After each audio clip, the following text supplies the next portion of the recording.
Welcome back, everyone, to Play Dicely After Party. We are now going to be discussing episode 37, Love Unending. But before we do that, I want to talk about something with Teni. What was it you just said to me off camera about the dispel magic psychology? Yeah. Yeah, there was something about that, like, right? Because in the previous session, which was like not even 10 minutes ago for us here, you'd asked, like, did I telegraph, like, yes, the battle of your insecurity and whatnot, and to which it's Natalie. And Natalie. She's going off.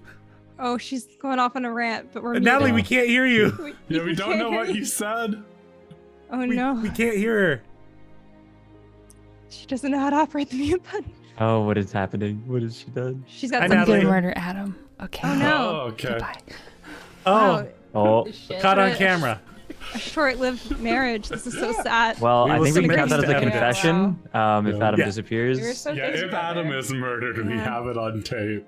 we do. So sad. They've been together for so long. It's just really upsetting that marriage would be what really drove them apart, you know, and so quickly too. Yeah, so swiftly. Thought they're gonna make But, it.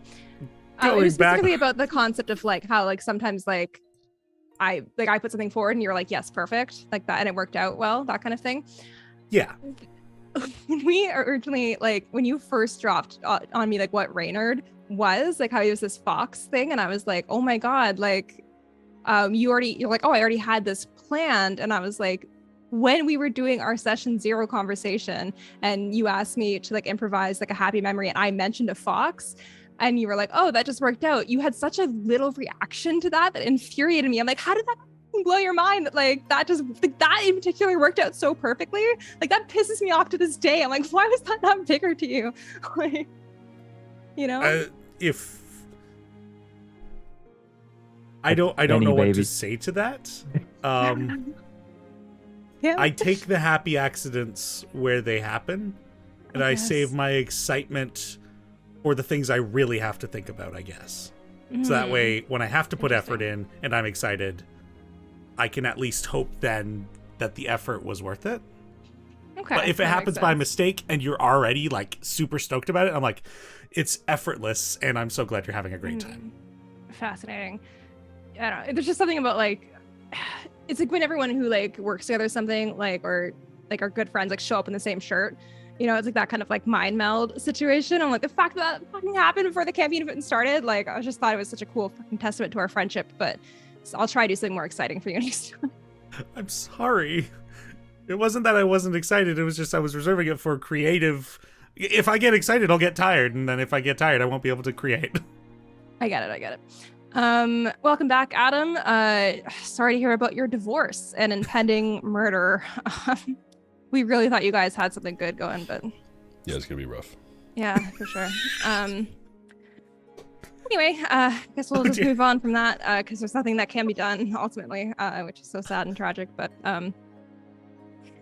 woo! This episode starts off with the Farmhall villagers.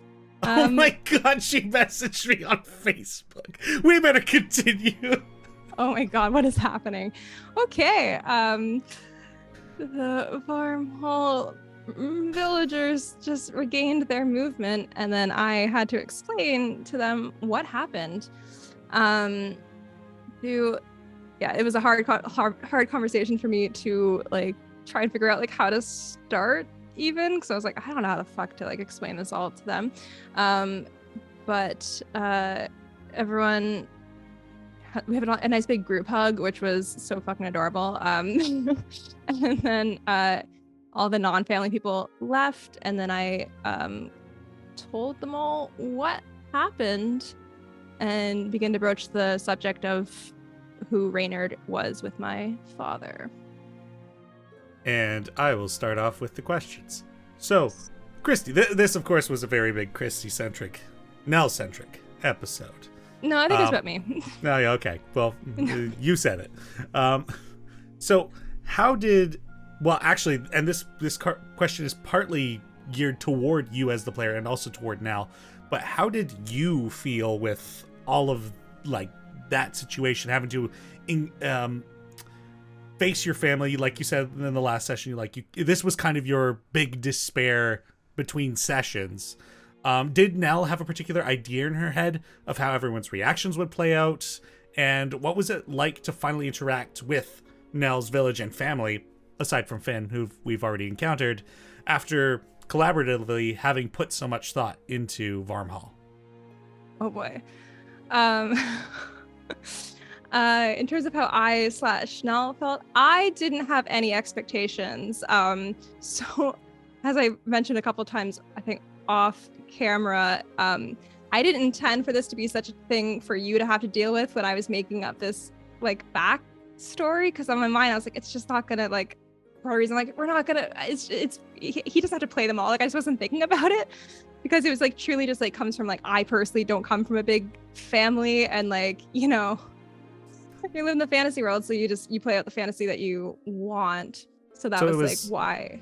It was Logan's situation, except for you had 22 NPCs more than he did. Yeah, I got it. Okay, I made it. I made an oopsie. Okay, I'm not upset about it. I'm just pointing out numbers.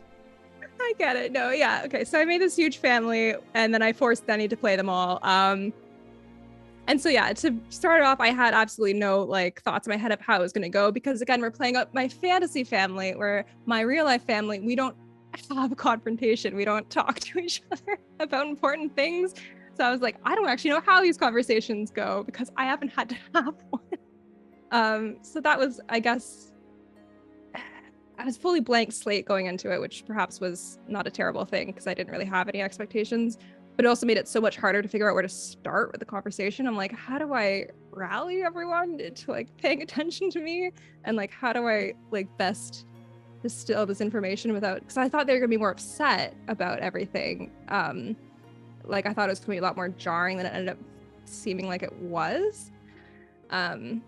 So I just thought maybe they would be angry with me or something. Like, I think that was the main thing I was dreading, or like disappointed, I think, more than anything.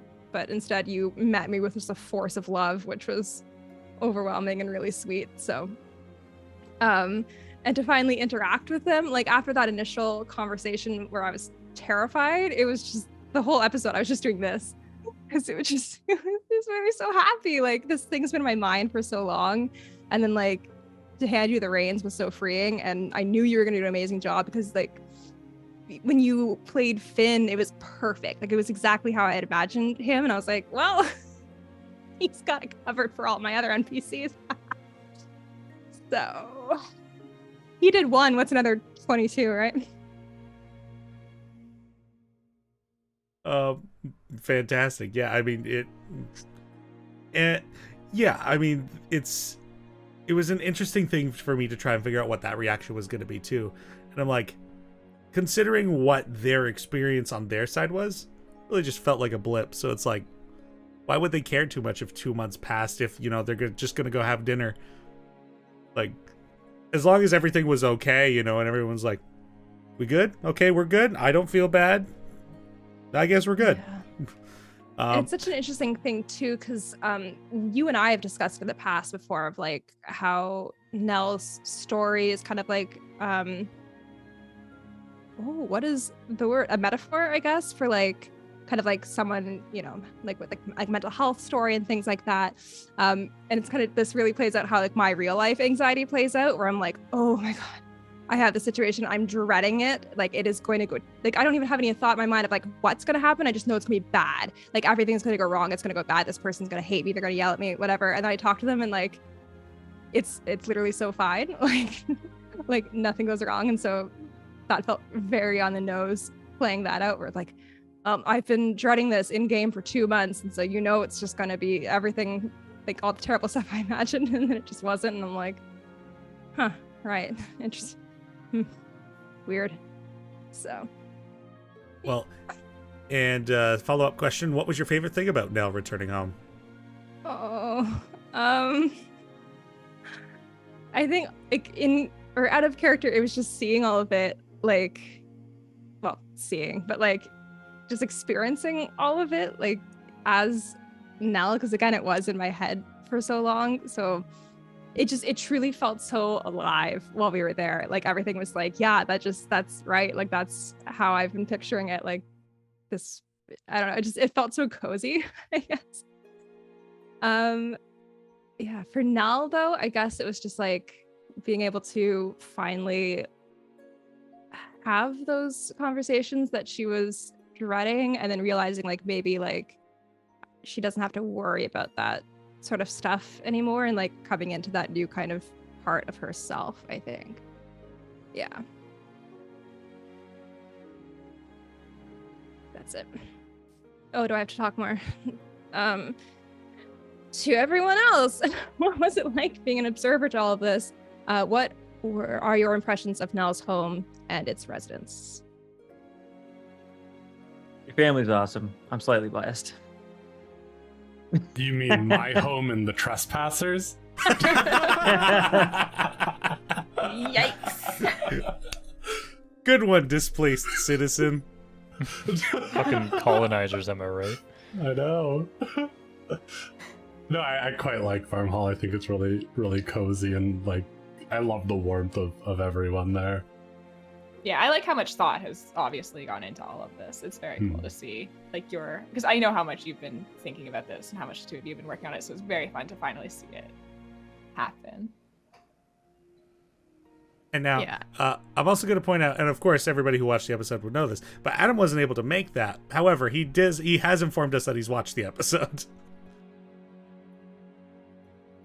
What were your thoughts and opinions on the village, Adam? Kind of just echoing what's already been said. Like, it was obviously a lot of work was put in. Felt really well realized. Yeah, a lot of the details, a lot of the warmth, a lot of the love. Yeah, it was really nice. I hope I did you justice with the few words I did say on Abe's behalf during that episode. Basically what I would have said, so you know, it worked out well. It was so good. I also love that like you had like Abe just come sit with me and my family. So I'm like, I think that's exactly what I would have like asked you to do anyways. So it would have been really fun. Cool beans. So after the debriefing in the longhouse, after everything. Oh, actually, wait. No, I have another question first for you, Teni. I guess like what made you decide to make their side of the experience like just kind of a blip in time and not like them kind of experiencing time in like a funky way? They were literally slowed, so it was just like they experience time as we do. It's just that rate is different from the rest of the world currently. Yeah, I mean, as to why I decided to make it that way, it just kind of felt like a logical choice. Like I didn't want to dwell on it too long, so it was like, that's the effect, that's how we'll do it. Interesting. Okay. Yeah, so from there we move over to the guest house where Asaria's family is hanging out. So we meet their younger sister Loreleth, their older brother Yelfarin, and their father, whose name I did not know is spelled like this, Urendale? Is that?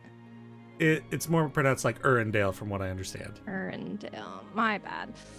Cool. I mean, I also just learned that names that were really hard. Like you read them and they could be many things. Well, as a fellow DM at the table, Logan knows how it goes, you know? You have a name spelt one way, but it's pronounced different. And I learned that when Logan introduced his father, I was like, I wouldn't have said it like that. Very good. God awful. So I was ready when he actually came up. Oh, no. All right, to Logan. We got a brief first impression of your sister during the Sending casting, but what was it like to get to interact with your family? Especially now that we know that you weren't planning on it at all. I mean, it was great. And I think like Teni did such a good job of embodying the like little bit of personality I gave there. So like very much just put like, here's a trait. Here's like a defining trait about each of them. And I think like with that, he just created something that was like so full of life. And I was like, I love my sister. I was like, oh my God, she's the best. I want to just go on an adventure with her now. Teni, how are you so brother? Good? My brother's all right. Like he exists. He's the coolest. I don't understand why you guys don't like him. I like him. Yeah, I forget. What was it? Oh, it was like when we were talking about the last session, and like Denny tried to do his voice and did Domino's voice or whatever it was, and you were like, "No, they're like different people." I was like, "Well, my brother would kill Gideon if Gideon did something illegal." Like, that would be straight up. It's like, okay, well, the law says to kill Gideon. We kill Gideon. However, also on the flip side of that, Armani Kane was technically a lawful individual, contract killing. Ylfair would have been like, allowed. Good on you, bro. Yeah. Yeah, as long as the law says it's fine.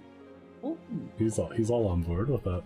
No, I thought they were both such interesting characters.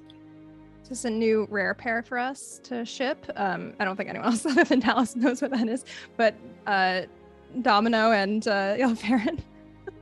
Ooh, interesting. Think about that one for a little bit. Yeah. We'll just put that out there. Cool. Teni, how are you so good at playing everyone's family so well? I don't know, but I've actually been kind of proud at being able to represent your character's family members. Like, it really is a joy to interact with you guys in character as people you actually care about, instead of villains all the time, or people who want to betray you or have ulterior motives. Yeah, fair. Well, it really is. Fair, you're good at all of it, so yeah. But I hard. want this to be more of a compliment if you're really good at like sorry. playing characters that we love. So, and you should be proud of it because it's good. I can ask the next question because this is kind of from my perspective. Sure is. So once again to Logan, I haven't DM'd a situation where a player had an NPC who was sick and in their final days. This was something that you had put forward when we were developing your character, and I hope I did honor to this part of that story, as I don't have experience to pull on from this. Could you talk about the decision to include kind of your father's descent as part of this story? Yeah, I forgot how exactly it had come up and when we were creating this and stuff. But it's a really interesting thing, because like when we were kind of came up recently hanging out on the weekend with you, I was talking at a party and I was like, dementia is like really like kind of like prevalent on my dad's side of the family, like as people like, and it's like very much like both of my great grandparents, they were like totally there, and then 90 hit and like super hard dementia. So it's like, yeah, it was an interesting, for me it was like this thing that's like always been there in the back of my life, and like the way my family talks about it is like very interesting, because there's like my grandmother, love her, but she's very much like, when I turn 90 you buy me a special pillow, because she's like, I do not want to like get to that point. And then like everyone else is like, well, science and stuff, like there's things are getting better and stuff, and it's like, oh yeah, this is like just this looming thing that's always been there in my background. It was a very interesting to kind of bring it into a character.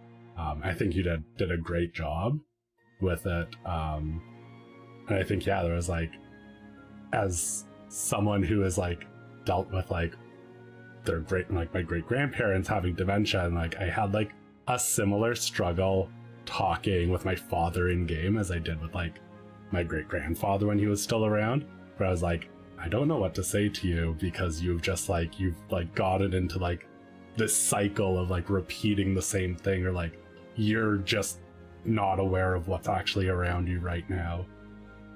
Yeah.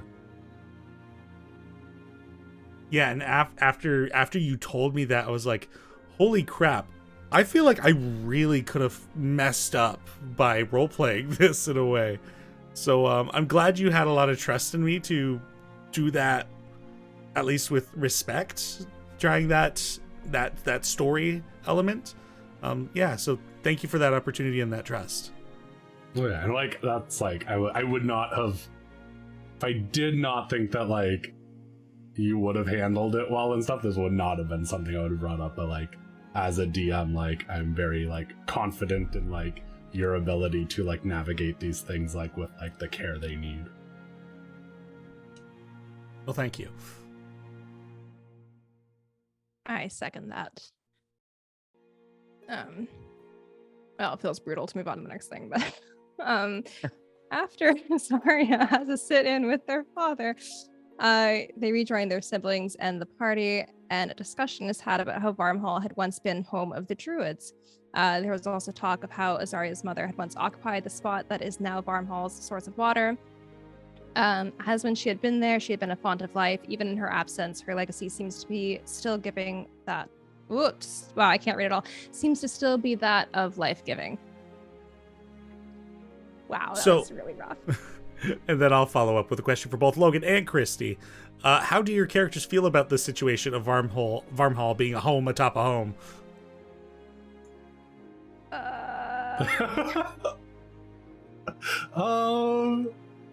Not great.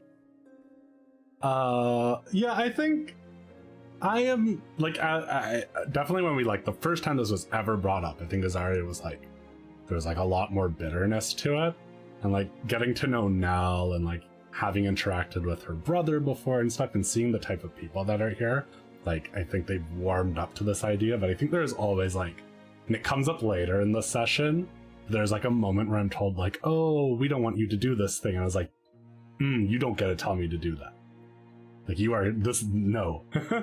And I kind of like still, you know, with the choice, I like I'm gonna be respectful to everyone that's here right now and stuff. But I was like, that was a moment where I was like, no, like this is my home. You're all here, and like that's fine. But you don't get to tell me what I do here. But I think there was like, and this again goes kind of like later, something like I brought up is like the Druids might come back and stuff, and like I'm trying to like, you know, prepare. And I was like, what is the choice that you make when this happens? I was like, I hope there's like this like cool mingling of cultures that comes from that if the Druids ever decide to like come back, but who knows? Yeah, it's so interesting because like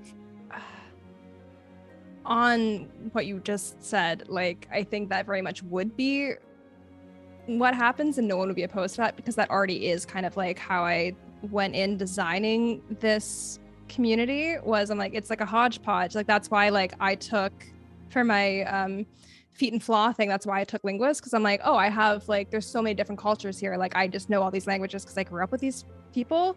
And so like there was a whole thing about like the blending of the Goliath and the elf cultures that like we've worked into the backstory of it. So at least in my mind, I'm like, I think it would be fine. Like if the Druids are cool, like we're absolutely cool. Like that is like the whole purpose of like Fyra and this community. But yeah, obviously it is like a very like awkward and like hard situation of being like, yeah, we are in your home, but also like it's weird to think about it. Like everything with like fantasy and D&D stuff with like time is weird because things are on such like a grander scale. You know, it's like it's been hundreds of years. Like I'm like not excusing obviously like my village because like it's just like we just had no clue, right? And so it's like one of those things. It's like, oh fuck, I feel so bad, but like how would we have known, right? Like no, I think y'all Farron brings it up well. Is like the Druids have been in no rush to come back. Like we didn't leave it abandoned for the last 50 years. Mm-hmm. Yeah, the time thing's interesting because it's like, oh yeah, I've lived for like 600 some odd years, so there's also this level of like the history of the village, and I think it's hard for Azaria to like fully grasp that like, oh yeah, these 50 years are important to these people, because at the end of the day for me it's like 50 years is a blip. That's not history. That's like I took a long nap. Yeah,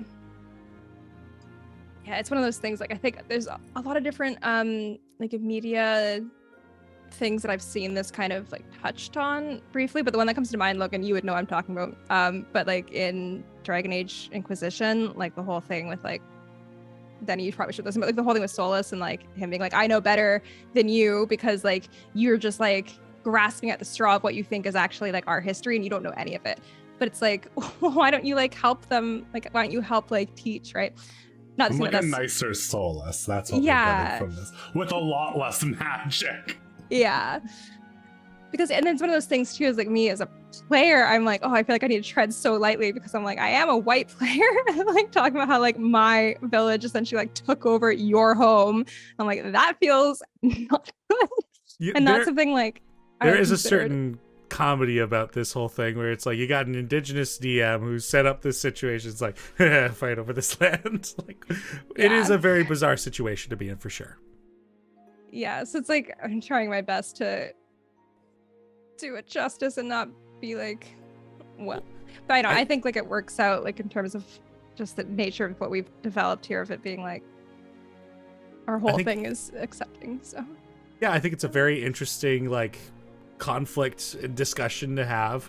And like I could, like you said, Christy, like I could very well see like if the druids returned, I feel like those cultures would just straight up blend together. Like the paladins, the Knights of Kindle are already like Oath of the Ancients paladins, so it's like it's such a natural fit.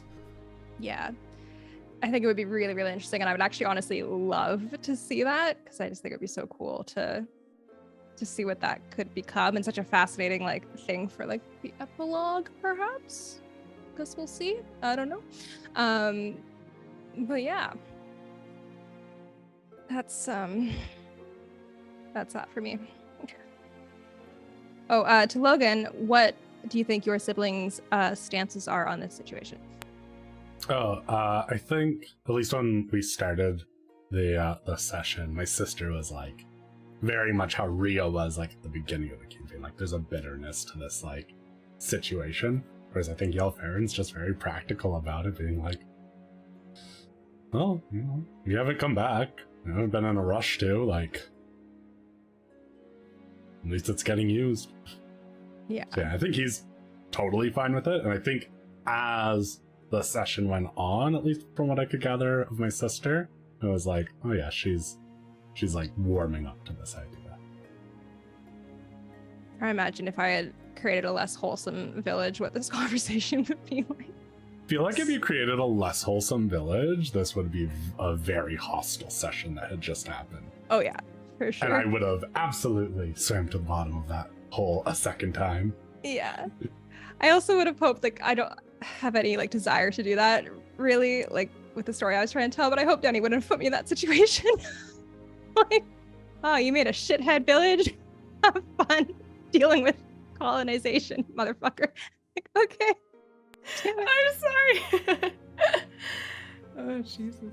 So sorry. Anywho. Oh, God. So Gideon leaves to help the residents prepare the grand feast for the kindling ceremony graduation, and Ylfaren asks Eluin about her curse. He seems to take an interest in Eluin's situation and seemed excited to learn about the fact that Stranger in Shadow is a... Teni, I have never seen this word written foul before. Emperexy. Oh, I've seen it written. It's not foul.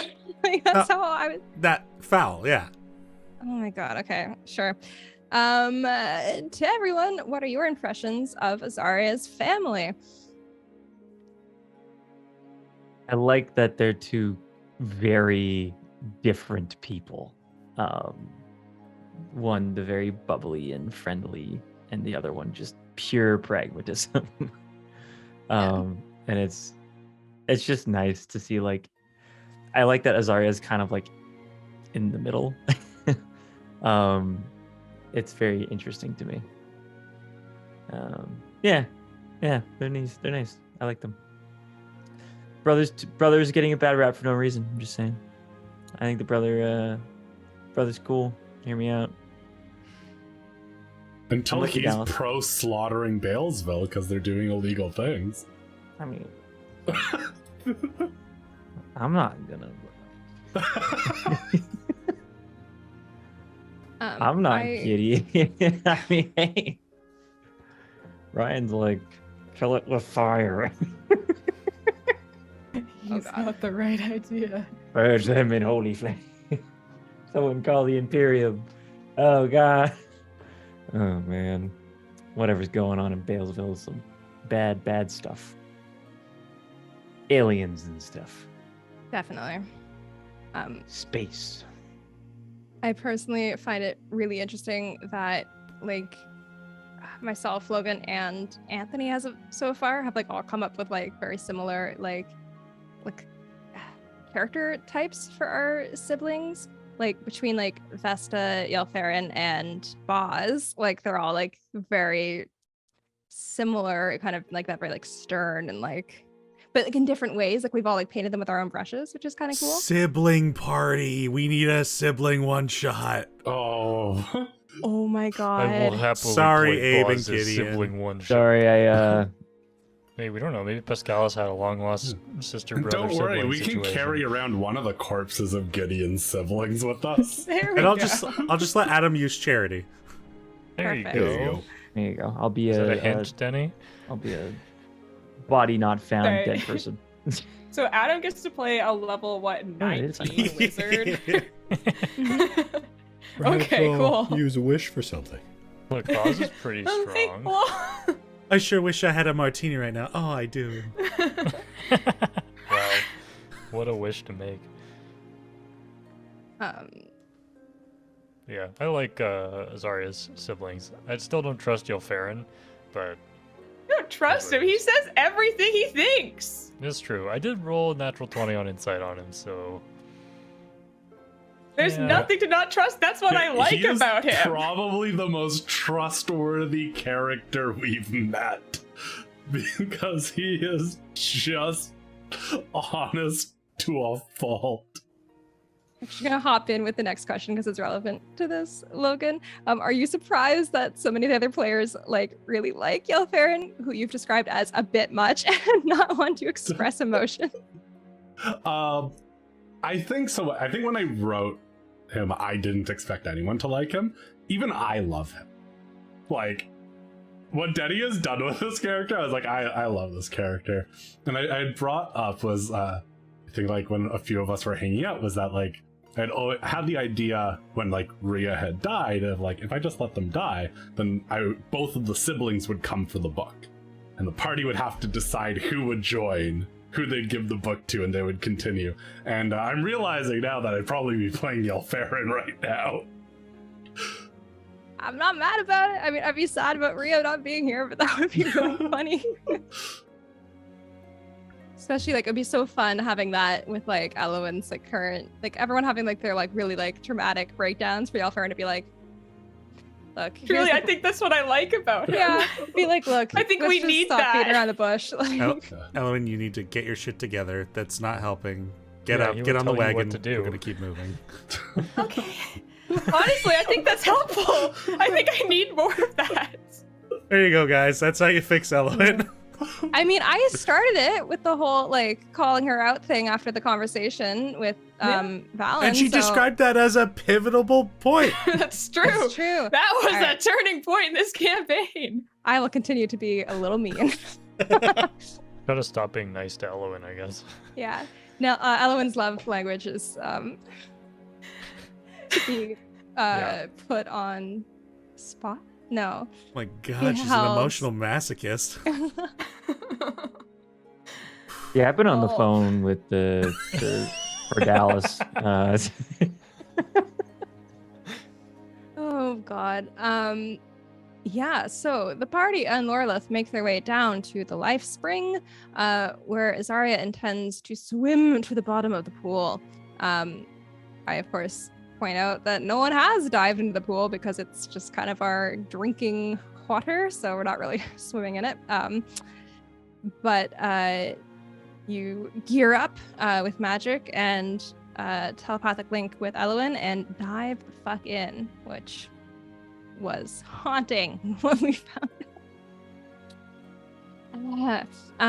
Yeah, so you find that there is darkness at the bottom of the pool and determine that within that darkness is the potential for a portal that would lead to the plane of darkness and monsters, the darkest heart. Hey everyone, how surprised were you to find out there's a potential portal to the realm of darkness at the bottom of Barmhall's source of water, as well as a bunch of mini portals? I think I was just surprised that like just more stuff is still being introduced. I keep thinking I'm like, we're getting somewhere. We have pieces. We gotta start putting them together. And then you're just like, here's another puzzle. And you're like, oh, We weren't close at all. It's not even Turns another piece, out- it's a whole nother puzzle.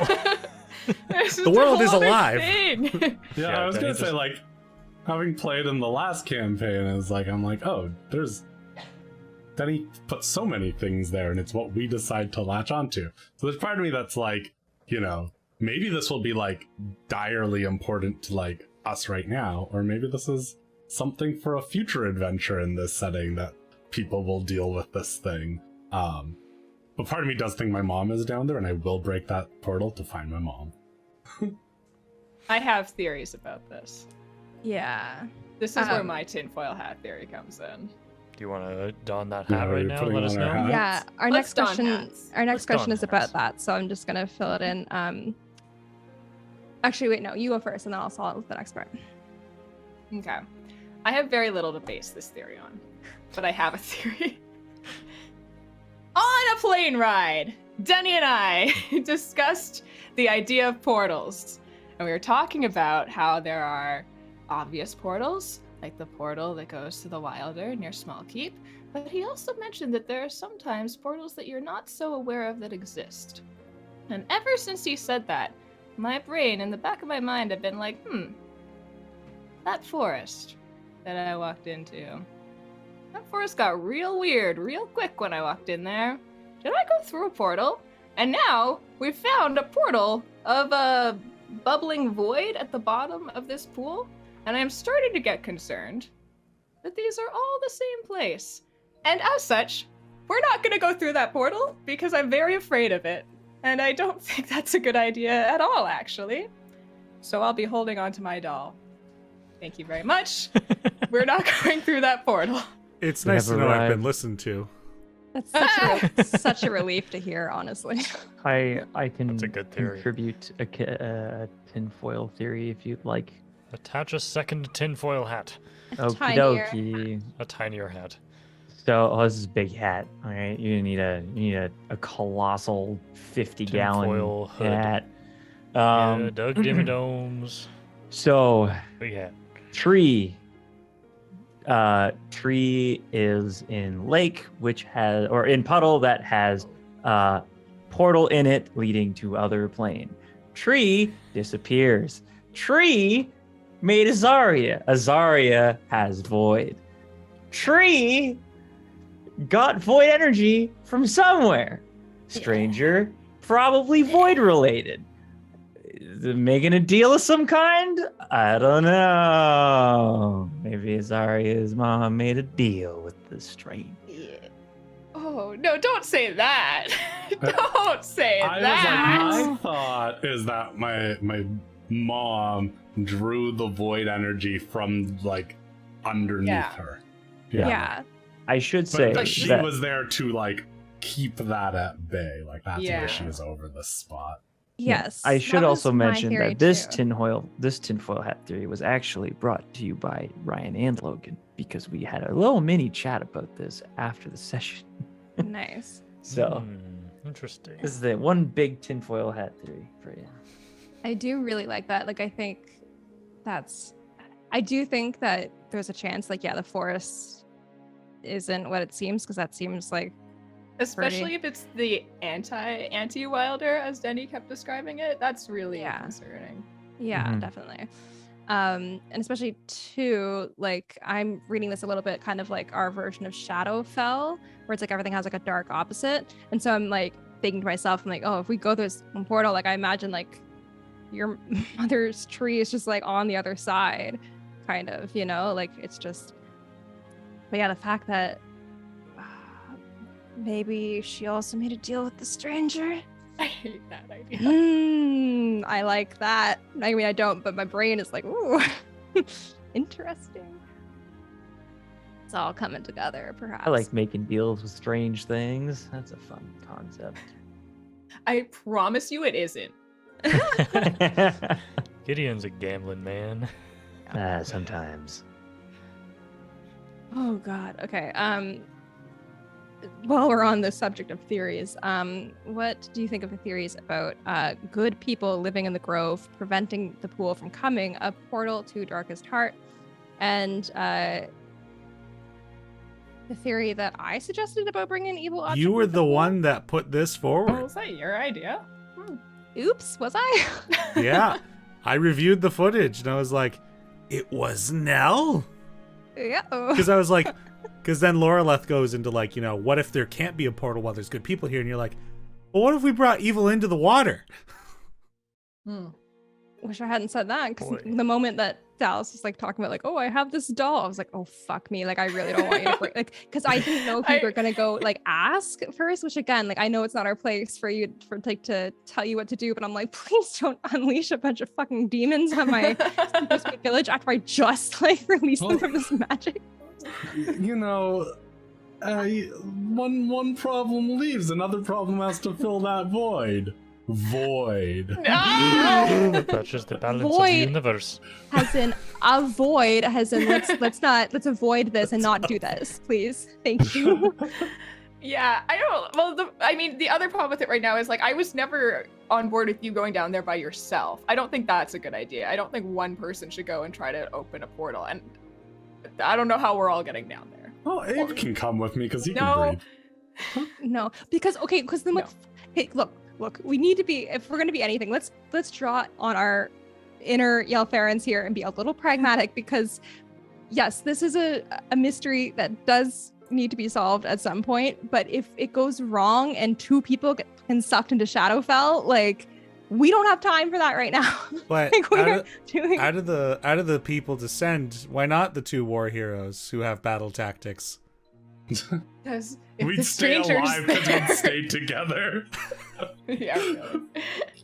I'd stick to you. You're the one running away from everyone else here, Logan.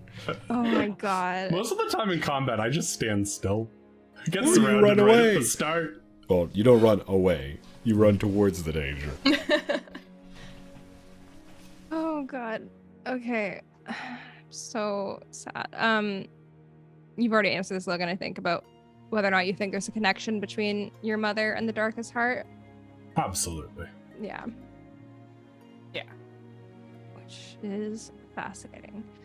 Especially because it's like we've only recently, from you telling like your story, which we'll get to later, about we learned about like the Druidic beliefs and stuff, but it's like I don't know enough about like how this world was formed to know like how she would have like set herself up there, or like how that all would have worked. So I also don't know any of that. oh good, okay. Well, okie dokie. So after all of these terrifying revelations, we have a graduation feast. Woohoo!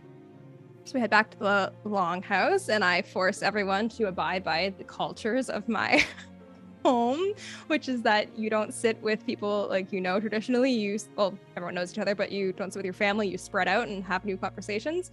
And so yeah, Elwyn and Trap sit with my auntie Narwin and my cousin Brolin, Dragonborn cousin Brolin.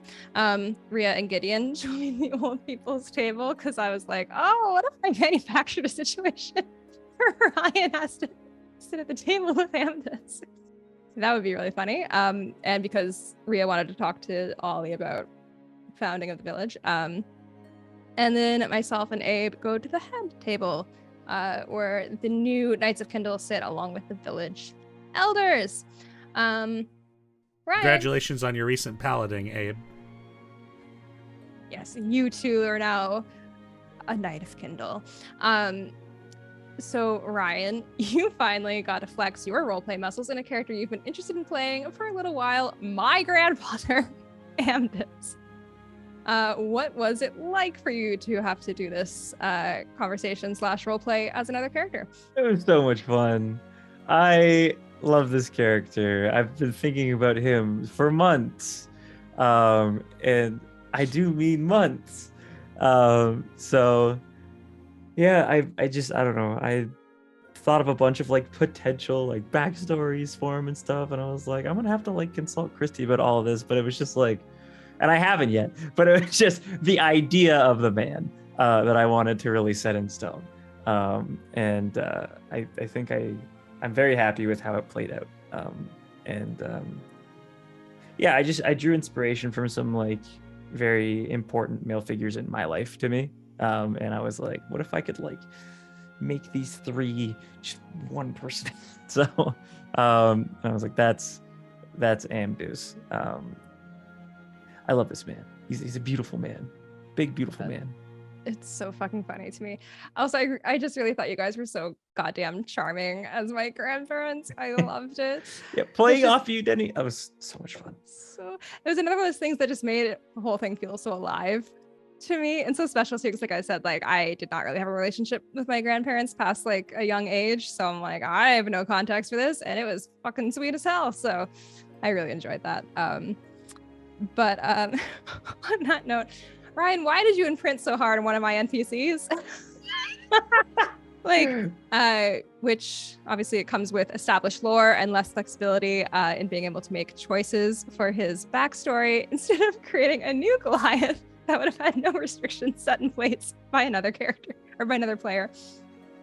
Okay. So this character stupid. So the beginning of this is so stupid. But it turns into something really cool, I swear.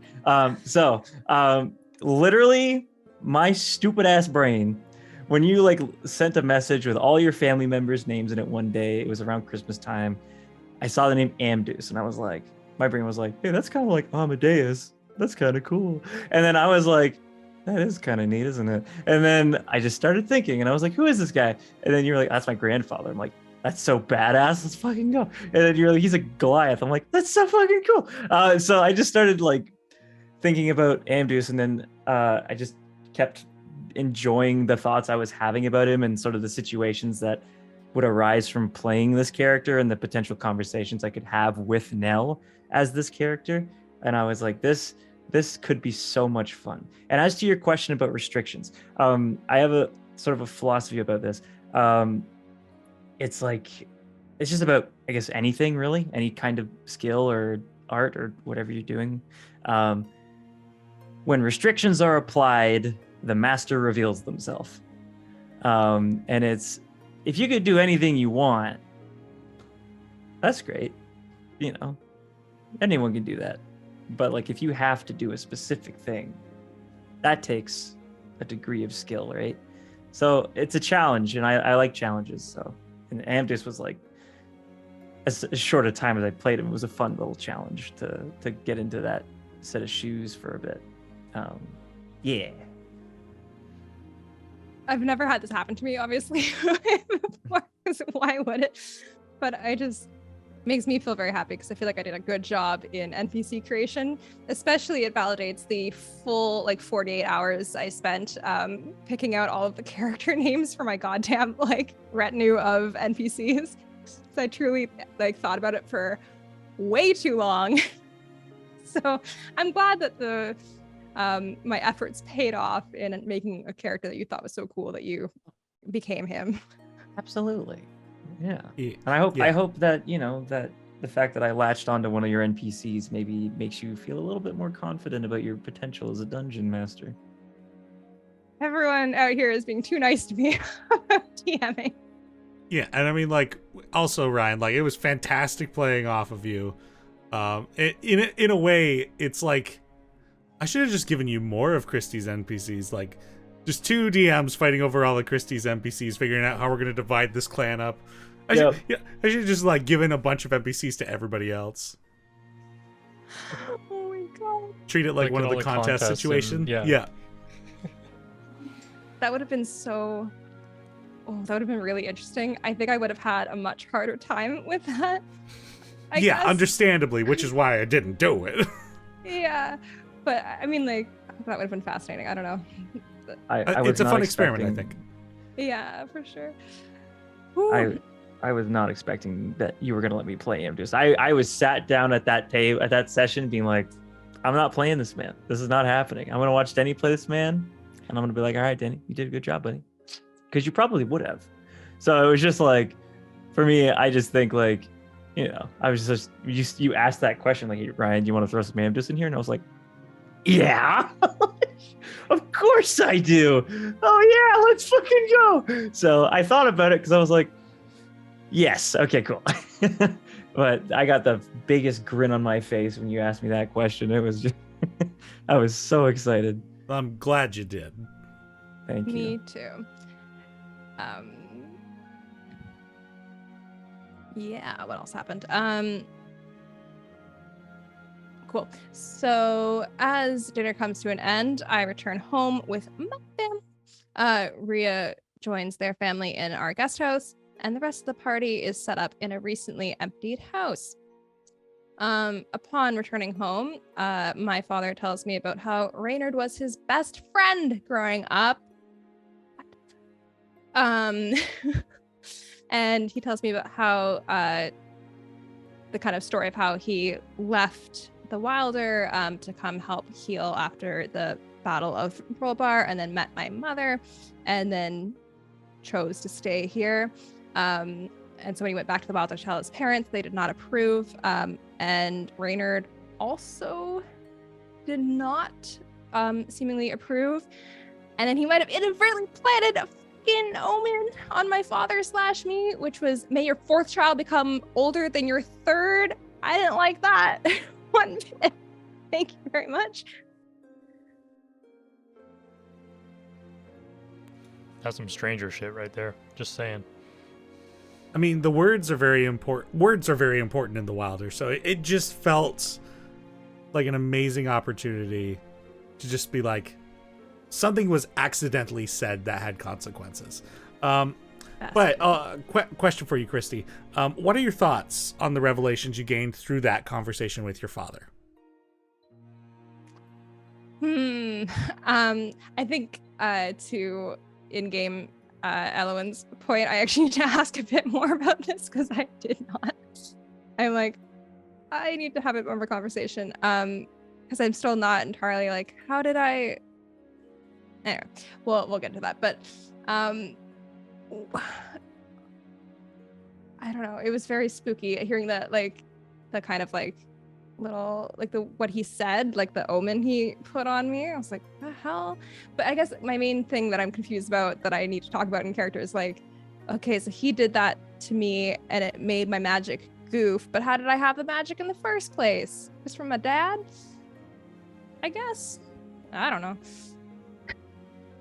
And like, why did it come to me and no one else? Why am I so special? It just left me with a lot more questions, I think. Interesting. I thought it was very face answer. Was it? You are the 4th child. You are the subject of the omen. Yeah. But like, I guess I wasn't super clear if like him saying that was the catalyst that gave me my connection to wild magic or not. I'll just make it easy. Yeah. It was? Okay, because I felt like my dad had said like, oh, it's like you're not getting your magic through him. So I just thought I was getting it from something else. So I was like, I'm not like, I think maybe I worded it weird. Like he's not my like patron, but like he caused that connection. Is that what he's the cause, but he's not the source. Got it. Okay, that was super unclear to me in game. I was like, oh fuck, like I still don't understand how I got this shit. All right, that's cool. Well,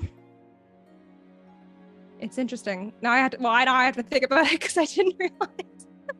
Oh yeah, there's a little insight for you. Sure. So yeah, and in kind of actually this next question kind of ties in well with this clarification. And I guess I already know the answer to this as well. Has it dawned on you that you never had 2 entities fighting over you? Rather, it was an expectation of your lineage, Fyra, versus the truth of yourself that you'd been denying, the wild magic.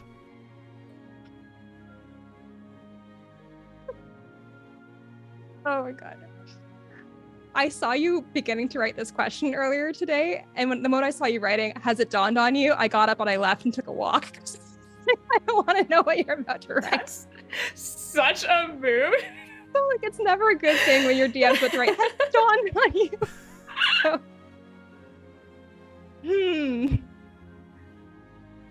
well, now it has, I guess. Yeah, I guess I haven't really. There's a lot that Nell hasn't really put together yet, and I think it's from that confusion of not understanding like the Reynard of it all. The Reynard of it all sounds like a sitcom. Everybody loves Reynard. Oh god. It This seems like question you has might need really- to sit with this. It Yeah. really rattled me in a way I was not expecting, so I'm gonna have to think about this. for a little Very bit. well. Well, there you go, everybody. There's some insight on all that. Now's wild magic. Bad. I'm Okay. still really concerned about the best friend thing. I feel like that's a weird friendship. I don't know, it's like if I was like, hey, my best friend's Malila. That would be weird, right? I feel like it's a similar kind of situation. How did he meet him? What's going on? They went to school together. They had the same teacher. It was like, We know Raynard's Raynard's like- at least 3,200 Let me- years old. Let me follow this up with another question. math How did class. you meet the stranger? Oh, Sometimes you and just that's walk what into I'm the saying. woods. That's why I'm concerned about this friendship. Feels like a pretty different power dynamic going on here, you know? Yeah. it's pretty You clear don't that they just had- like, and your dad's geography. not that old either. He had to have been like 20 when this happened. He was a baby. Yeah, they went to school together. So small. No, Reynard's 3,000 years old. He's also chaotic as fuck. He's probably Yeah. like, I forgot what this subject means. I'm gonna go back to school. and Why study." am I I'll- friends with Gideon? He's like a baby At compared least to me. you're all That's true. mortals. I kind of think Reynard's like a forest spirit. It's just, I think it's Probably. strange. And I really I'm with think we you should on have that. asked more questions. Yep. Well, All right, I was I'll. processing. Man, we haven't left yet. We still can't. Oh, we can All still right. ask Yeah. questions. You've convinced me, Dallas. Well, now that I've completed the ceremony, I intend to have this conversation with him and with you there as well to help guide me because I'll probably forget important things. Also, tell me more about the forest. So Reynard knows things about this forest. I'd love to Yeah. hear what Reynard knows. Okay. Yeah. Take a deep breath, Tal. This is me all the time. I just don't think you understand. Yeah, I do have a lot of questions I need to ask my dad because I think in the moment there's just a lot happening. And I just was not, I don't know, there was too many things to focus on. And I'm like, okay. That's probably fine. Because part of me too is I'm like, I don't know, the wild is weird. So people are friends with all sorts of weird shit. Like, I don't The But wacky again- wilder. I guess I also don't have the frame of The like, wild is so weird. it's a weird. a I don't weird have like the place. context for it because like we were kind of setting up this backstory bit, which is that like my dad's never really told me anything about the Wilder specifically because he had this falling out with his parents, and so that's why like I just didn't know anything. So maybe in my mind I'm like weird shit. So I don't know. Yeah. Doop-a-doop bop. That's it. That's the end of the episode. Doop-a-doop-doop-doop. That's all. I have. That's all, folks. Daddy, you want to read the next part because it feels I weird to sure keep talking can. about myself. Yeah. Thank Nell you. then has a cute moment getting to interact with all of her siblings, including her younger brother Evan, and then goes into trance with Runa and Finn, all of them trancing with their backs together in a nest made of pillows. I freaking love the design of your room, by the way. I was so glad I could just like pass things over to you and be like, describe this room to us. Like, I'm so pleased with how much visuals you've brought into this to just make it so comfortable. Ah! Hey, Christy. That's a good skill to have as a dungeon master. Yeah, Daddy That's already what I fucking, said. He fucking texted me today while I was on my anxious walk about when I saw him typing.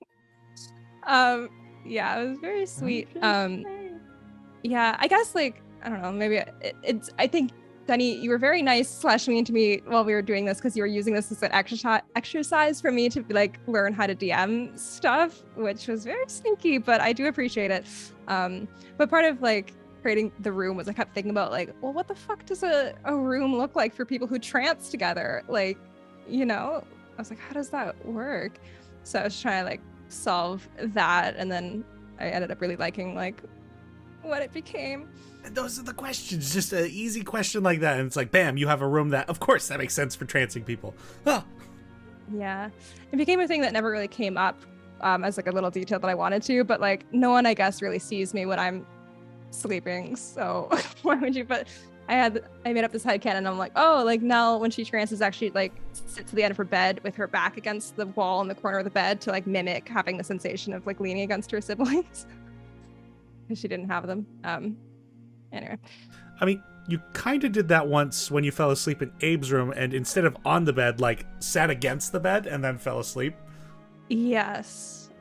Yeah. I don't know if I had really like thought about it at that point yet, but there's a chance. I can't remember the order of operations now, but I think so. There's a neat character fact that breaks my heart. yeah, I know. Because I was trying to like milk him like, my story is no longer sad after this point. So like just trying to be like, oh, what other emotional things do I have? But it's not relevant anymore. So It's not sad yet. That's right. You're not allowed to be sad anymore, actually, now. yeah. What There's can I possibly 22 NPCs that beg to differ. There's a portal to hell just waiting to be Yeah. opened. once we start unleashing a bunch of like fucking dark beasts on them, yeah. Mm-hmm. This isn't a question that's in here, Teni, but I just want to talk a little bit about Runa because I'm just really excited. I was so like, I think that was what I was almost dreading the most, was like having her be a character to interact with now, because she's almost been like a specter to me this whole time, because like the journal that I gave her like in character was one I was actually keeping in like real life that I've been writing in like to her. And so it was just like, oh, she's like in my mind so much as this person that's so important to me that like it was just like, oh, I have to like realize it now. And it was very meaningful to me. So that's all. I just wanted to say that. Yeah. Once again, thank you for the opportunity. You're welcome. Next time I'll make even more NPCs. Uh-oh. Well, in the morning, Azaria asks Salefarin what he knows about the Darkest Heart and the Void, although it seems outside of his area of expertise. Azaria also shows him some of the magic they have learned, and he seems to poorly feign excitement. Is that pretty par for the course with what you would expect from him? Yeah. Yeah, that was pretty much on par with what I expected. Yeah. I was hoping maybe he'd know some more stuff, but Mm. the showing him the magic, I was like, that's exactly what I thought he would like. Was not expecting him to be excited.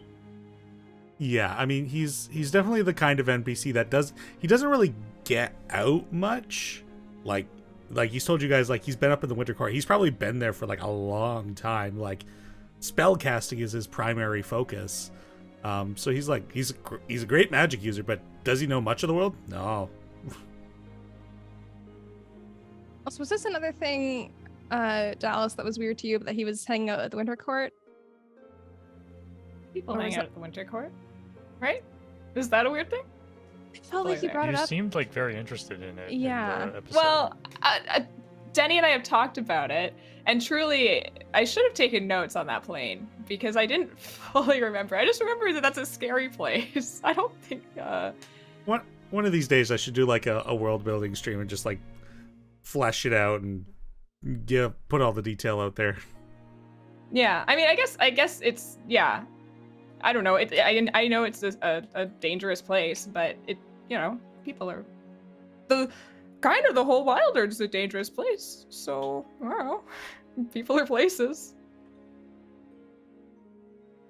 I'm not hanging out up there. Great. Cool beans. I don't want to read the next part. More cute Amara sibling interactions, including Baby Liv. Next. This is something that didn't come up, and I'm almost glad that it didn't, because I felt like it would have been too sad. But like, I kept thinking the entire time as we're leading up, I'm like, how is Elwyn gonna react to this baby? Especially because we didn't really address it, but like, it was always my thing that like Liv looks like Nell in miniature. Like she's just like identical to me essentially as a baby. I was worried it was gonna make you feel bad, but Look at this baby. yeah, look at this. I just like hand my baby sister to you. Here you go. Oh no. Enjoy. All right, let's move on. Dallas has got the like seething face. Like it was the whole episode of watching cute families be cute. That's the whole thing. I was doing it the whole episode. Might as well throw a baby at me. Why not? Well, you have the opportunity to go reconnect with your family if you. Oh, I choose thought you were to gonna take it. say, well, you have the opportunity to leave this town and maybe go for a cute little trip to Timberside with some folks. But oh no, she didn't. She didn't have the opportunity to leave, actually. I'm going to interrupt this breakdown by thanking Colossus for subscribing for 2 months. Hey, Hey, friend. that's my Thank you. boy. Thanks, Colossus. Hope you're doing well. Ryan told me you fell off a ladder. He did. Oh, What? He's Oh no, oh. that's so sad. That's my boy. We're going to play Okay. Played Up. Great. Yay! Alwyn meets up with Azaria before the party collects at Nell's family home for the breakfast. Alwyn brings up the fact that she possesses an item of immense evil and asks Azaria if they want to test it, if it would I activate take it back. the portal at the bottom. Oh yeah, do you? Okay. Well, do you believe this method would work? What is your current don't- hypothesis on the nature of portals, Dallas? No, I have no idea. I have no idea if it would work, but now I'm afraid of it. Hmm. Especially if we're correct that it is void related and I've got a fucking void infested thing here. I truly don't think this is a good idea. Mm-hmm. I will be right back. 1 second. You guys can keep talking about fucking evil dolls and shit. Yeah. Void, void, void, void, void. What was Yeah. I don't know, because I know like Azaria is very keen to do it. But I'm really, the more I think about it, the more I'm like, this is maybe not the right I feel idea. like it's also one of those things I was like way more keen last session. I'm pretty sure next session I'm like probably less keen to do it. Part of me might have been like as the player, I'm like, there's too much happiness happening right now. Let's just do something. Ooh, Where's the Azaria's trauma? chaotic nature. Yeah, it's like that little bit of me in there. I was like, let's put some spice on the situation. I mean, The portal wasn't in the middle of like a populated town. I feel like you'd be more invested in getting it open.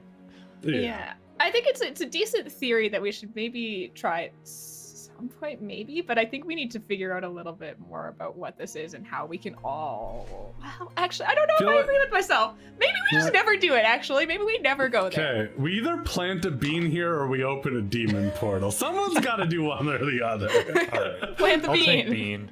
All right, let's plant a bean. We'll do bean. We plant the bean in And the bottom of unfortunately, the guys, it pool. opened a demon We just portal. drop a bean down there. Oops, stranger. If Hello. you put the bean in a ball of Stranger was in the soil bean. and then toss it in, it's now buried in soil and watered. That is how we plant the bean at the bottom of this. We grow a new tree. I grow myself a new mom. plant the bean. Do it. That's What if Grobo is your mom? Yeah. That'd be weird. I mean, Grobo's been attached to you this whole time. Just carrying my mom in my bag. Yeah. Whoa. Your mom's been beating up Gideon. Hey, what's with that? What is with that? Got it Probably over you. did something to deserve it. I don't know. Choices Did were you, made. You did you probably cook with cooked a mushrooms? mushroom. Yeah. What? That is true. I never. You did though. I never. Okay. Well, if we ever run out of mushrooms, No. what? I brought this fucking sentient being into life. You can't cook him. That's so traumatizing. Okay. So fucked up. Anyway, everyone comes over to my house for breakfast, and I show you around. And then over breakfast, my dad tells me that he's gonna give me a different oath, the oath of the Wilder, which is commitment to learning about your true self. However, the training would require a 10-day, which was really intense to learn. Because full disclosure, I knew that this oath was coming, and I just didn't know who would be delivering it to me, or that it would take so much time. But I'm glad everyone was on board to like hang out for a 10-day, because I was like, oh fuck, everyone's gonna want to leave right away. I'll just have to be alone. Well, we weren't gonna deny you your oath. I don't know. We got a lot of stuff to do. So. But I think the time, like how it all worked out too, with like having like Azaria's family there and everything, it was very well executed, in my opinion. If you didn't have that oath, though, I was gonna leave my family. Like, I wasn't gonna stick around. If everyone was like, "Oh, we're just leaving town," I'd been like, "All right, well, I probably won't see my dad when he dies, but bye, Wouldn't family." have said anything? No, I would have said bye to them all. Wait, no, you wouldn't have told us? Like that? You'd see Your dad was dying? Yeah. No. All It these doesn't fucking- seem like precedent, like, important to the rest of you. It's the same reason I didn't invite you to the funeral. You Not- and Elowen, there's something to be said about the people playing like the fucking like centuries old people who are just like, well, why on earth would I tell anyone that there's something impactful and meaningful happening to me? Like, why would my friends give a shit about something like that? And it's like, I don't know, because it's called fucking friendship. Like, good lord. But Azaria's the only friend I've ever had. Where do you think I learned this from? You guys are a goddamn menace. I'm gonna crack you open like a fucking oyster, I swear. That's my new fucking oath. That's what I'm doing now, bitch. The oath of emotions. Yeah. Feel them. I mean, literally, That that is is- what it is what it fucking is. So That's what this oath is. I'm your goddamn therapist now. Let's go. I used to feel bad being young, trying to coach you, but you guys are goddamn stuck in your ways, and so you need some youthful inspiration. Wow, Nella's more emotionally but mature than both of you, it seems. That's well. Well, not entirely, Okay. but I'm on the path, Sure. and isn't that really similar to Hmm. how like it works? I don't know, in my personal experience with like our millennial like age group and like our parents. Just saying, you had Are the we money to buy a boomers? house. Well, I'm putting money into my mental health, so Man, I just have enough money for avocado toast. yeah. Yeah, our parents, they were like, they had like some blueberries, and that was enough for a 2-floor house with a full yard, and that was it. Our grandparents just simply breathed, and they managed to get property. Yeah. So... no, Anyway, Anyways, I Um, kid, but those housing prices were damn low. They sure were. Good lord. During our breakfast convo, Finn informs everyone that someone from Balesville fucking came to Varmhall recruiting for a coming rebellion. And a couple of families did leave, which I am not happy about, to join the rebellion with Varmhall's leadership indisposed. He also mentions that they were told that Paladins of Fire have joined the rebellion cause, sold on the idea that it's good for those who can't fight for themselves. Didn't like that. Azaria tells my parents about the portal in the water. And Air also tells us that he could have people like carpenters and stuff from the village join him on his way to Small Keep to help fix up the keep that we got from the Learned Circle, which made me so happy. To everyone, how surprised were you that you were going to be staying for a 10-day? What were your immediate thoughts? You didn't have. Everyone was fine with it. I was, had no intentions to originally, as I said. I thought we were gonna, like, do this. You spend a day with your family and then be like, okay, we got shit to do. But, I'm glad that, like, there was a reason to stay longer. Yeah, I did not expect it. I also did not. I was so convinced. I'm like, oh, we're gonna have to go right away. So I thought that was really cool to have that opportunity to stay longer. I was very happy for both Nell and Azaria, obviously. And very sad that it's going to take even longer to get home. But it seems like now it's going to take even longer to get home. Yeah. So much for almost home, Denny. Jeez. You were almost home. I still don't think we're gonna go. I don't think we're gonna go to Balesville next. Yeah, I mean, that is a No? conversation to have. That is a like, conversation. what is Yeah. your plan? I have that written down somewhere. Okay, yeah. So, I'm we'll gonna. Get to it. Okay. Fine. Other people Thoughts? It is clear to Abe that we are not going to try to beat this to the punch. Interesting. The void is going to get here and we're going to deal with the aftermath. There's going to be no solving this problem before it happens. Only He's after. really making us choose, eh? This is no, but there was this moment in the session when we talked about this, was that we still haven't seen stars disappear. So we still know there is time. Yeah. And that's why I was like, yeah, we can stay 10 days. We have to get to the other side of We the do have a continent. far ways to go. Okay, but in our own defense, we walk real fast, guys. No, we have the we have the teleportation circle to Small Keep now. So the way I've been thinking about this, it's like, okay, if we go to Rinzar Peaks next, Elwyn can teleport us to Small Keep. We pop into the Wilder really quick, and then we go up to Pentalot, where they're working on the railway track out to the Wilder Glens wetland, which I know isn't fully developed yet, but there's a chance that it's going to be a little bit easier than what it would have been, because that area is not. Also, And he's looking. There was a bit of a misread. They're developing a road. Oh, a road. There might be a track eventually, but right now, Okay. yeah, it's a road being developed. Yeah, I don't think we teleport back to Small Keep. I think we come back down the mountain and continue. Yeah, if we just go down the north part of the mountain, we're kind of already there. I guess. Yeah, and I do think once we're at the mountain, we put our personal problems on a back burner for a moment to, as Abe said, stop this thing before it comes. Yeah. It's not going to happen, man. I'm sure you all know which way Gideon is currently leaning. Yeah, this is the thing. What I will say about Gideon is that he could be convinced. Otherwise, to go to Balesville? Gotta do the Wow, rest. that's brave. No, yeah, he could be convinced to go to Balesville. Gideon's actually like, nah, fuck Balesville, man. Like, what is that place to me? I don't. Nah.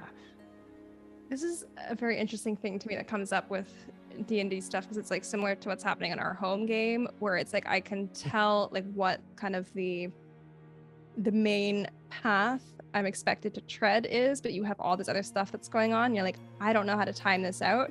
Like, obviously you want to put some pressure on as like the DM, like these things are important and they're timely. But at the same time, I'm like, there's so many other things to do. Like, I don't know what the right call is for time. And I hate making that decision. It stresses me out so much. Like, I like it in video games where it's on hold until I get to it, so I can dick around doing all my side quests. Yeah, but then Mass Effect 3 exists, and it's like, oh, after this point, you did too many side quests? Sucks to suck! Yeah. Oh, God. Well, anywho. All right, the next question's for both of us. How surprised were we to hear that Paladins of Fire were recruited to join the cause of the rebellion in Balesville? Bad. Lots of bad. So very bad, especially because I'm so convinced that fucking Leaf is there. Probably. It just seems like something he would do, so that's good. I was surprised. I was surprised, and then I thought about it, and I was like, yeah, all right. Why not? So I'm excited now to fucking go deal with that. Remember when she said she had no more sadness? I won't feel sad to kill Leaf. If it comes, well, I guess it's kind of against my morality, but. Also, for context, Azaria, remember the nice elven man that interviewed you at the library? This is his son she's talking about. Oh, wow. Yeah. Murder a kid? He's older than me, and he's a piece of shit. Yeah, but you're also a kid. Yeah, okay. Every one of you are kids. You're all just babies. We're all children. The great old one. Yeah, this is my rival character that I set up, and part of it's just like, oh, I was very close with his dad, and he probably didn't like that too much. That's right. I'm not done with the NPCs from Varmhall Village yet. You never will be. Leave my boy alone. Anyway, Logan, do you intend on keeping your word on not experimenting with the portal until the farm hall elders could discuss it? Also, just an addendum to this really quick. I didn't mention this in character, but I meant to. Like, I should have because I was dumb on my part, but I don't see why like we wouldn't all be invited to that conversation. Like Rhea would be there for that conversation to happen because that's how politics work in this town. It's not like the leaders are like they don't get to decide outright. Like it's always a conversation, and everyone who's like relevant to that topic like gets their word, and it's all like weighed equally. So I should have mentioned that, but yeah, I'd be down to have a conversation about it. I also like, I think like probably having like a day to like sleep on it, there'd be like a different reaction than like, oh, let's just do this now.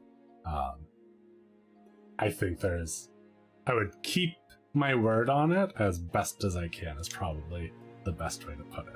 I think there's a few things that I would, if it was like, this has to happen to stop this void thing, and they were like, well, we don't know this void thing, I'd be like, well, sucks to be you guys who don't know, I'm doing it. If someone was like, hey, this will get your mom back, I'd be like, sucks to be all of you, better start packing up, I'll give you time to get out of here, but I'm doing it. Fun. Hopefully that doesn't happen. Well, now I've put the seeds in Denny's head if they weren't there, so yeah, that's true. I speak it and it becomes reality. And I'm so impressionable.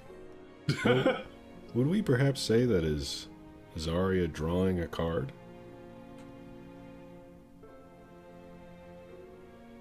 Interesting. Hate it. My brain. Okie dokie. After breakfast, I bring you all to the Hall of Records, one of my favorite places in the village. We kind of discussed this a little bit, Dallas, but this is when you asked me about how I didn't fucking ask my dad any questions about Reynard. I don't know if we touched on, do you think that there's a chance he has any information about your curse? Reynard, that is. Reynard? Well, so from what we learned in Valenbridge is that Reynard was in that forest, yeah, before this stranger was in that forest. So I would be interested just to hear about maybe what happened, why he isn't in that forest anymore. You know, that's what I would be interested to talk to Reynard about. Gotcha. So really, what you want is to talk to Reynard, not to Nell's dad. Yeah, I actually don't really care to talk to your dad. I mean, maybe he knows something if he's talked to Reynard, but I really just want to know more about Reynard through your father. I mean, I also want to talk to him, so I want to go to the goddamn Wilder so bad, but yeah, who has the time? Simply. Yeah. Cool. So once we enter the Hall of Records, you guys get to meet one of my personal favorite characters, Dalen, the record keeper, who is a bookish man, very enthusiastic about stories and history, and a little bit of like the background of why Nell is the way that she is. And I mentioned that we have this like special project that we work on together where we interview members of the village to share a story, any story. It doesn't have to be quote unquote meaningful. If it has meaning to you, then it is good enough to be shared. And then I had Rhea share a bit of their story. Logan, did you want to talk about some of that Druidic background at all? Up to this point, we hadn't heard much of the Druidic teachings aside from small amounts from the Druid Enclave, so this was the biggest exposure to some of the beliefs up to this point. Yeah, I mean, I wish you told me you were gonna ask me that. I would have thought of it a little more as opposed to like kind of saying it in a third person. Yeah, it did not occur to me until we were there, and I was like, and we were having like the in-character conversations about the home on a home situation. I'm like, oh, you would be so perfect to share a story here. Yes. I thought you did such a good job, though. I would have believed you had written that ahead of time. I mean, like, to be fair, the stuff I pulled from I did write ahead of time. Because, like, the druid, like, this was, like, earlier on, Teni and I had talked about, like, oh, what was the druid's religion and stuff, and he gave me a lot of, like, free reign of, like, write something. And then we'll, you know, he'll pick and tweak from it and stuff, and we got what we have now. But so in that sense, yeah, it was written. I think I would have just like smoothed it a bit better than me being like, oh. But yeah, it was really nice to get to share this because it's all been stuff that I've known for, you know, sessions at this point. And it's been like, oh, now it's actually like out in the world. And yeah, it's not something that like any of these characters or anyone on this plane of existence apart from me has probably ever heard. There was also a fun moment though of walking into that building, and there was like that thought in my head of like, what have they been writing about in 50 years? Logan and I had a conversation while we were carving pumpkins. We were like, this village is 50 years old. How much history can they possibly have? Oh, to be fair, this is another thing I should have mentioned in the moment. I didn't really. I think, Teni, you said it was like just like the records of the village, but it actually is like he also has like Elven like stuff and other history and lore. Like our special project is like a certain section. It's not the whole thing, if that makes sense. So like he has other, because like everything that like Nell would have read and like all of the teachings that were used for like by the elders for like school and paladin stuff like would have come from here. So it's not just yeah. I mean all that project that you got interviewed for is basically like a portion of the second level of that library. That makes sense. Yeah. I was just like, man, they got like it's like, Timmy today planted an apple seed, let's write that down. Yeah. I found a loaf of bread today. I really like that NPC. It's so fun hearing you describe him, because like when we were talking about it, you're like, yeah, I don't know how to describe it exactly yet, but he looks like a snowy owl. I'm like, that's so perfect. There's so much like stuff I've written that like I can't like shoehorn into things, but like I want to just talk about it now because why not? There's this whole thing of like that's where like Nell went to like hide from her like responsibilities and stuff, and then like for a while there like no one could find her there because they're like none of my siblings were really super into but then eventually they figured it out and they would like come to try and find me there. And so I had this thing like Nell has like a reading nook at the top, like on the second floor that has a window out to the trees, and she would like take off through the trees, like go into the forest from there, just like scamper away to her glade. But anyway, but fuck, I had a question for Logan. I forgot what it was. Oh well. So my training for my new oath begins, but we'll talk about that later. I'm gonna do it all at one with the ceremony. And yeah, this 10 day of us remaining in the village begins. During this time, Azaria's father takes a turn for the worst and then ultimately passes away. Logan, what was this like to role play and for Teni to DM? You guys kind of talked about it. From a roleplay perspective, it was interesting because again, it was like one of these things where I thought like would happen, but not something that I'd be directly involved with. I was like, oh, I'd find this out later or something because I like haven't been in touch with my family for 50 years. So I was kind of like thinking of like, okay, like what do we do to bury our dead as druids?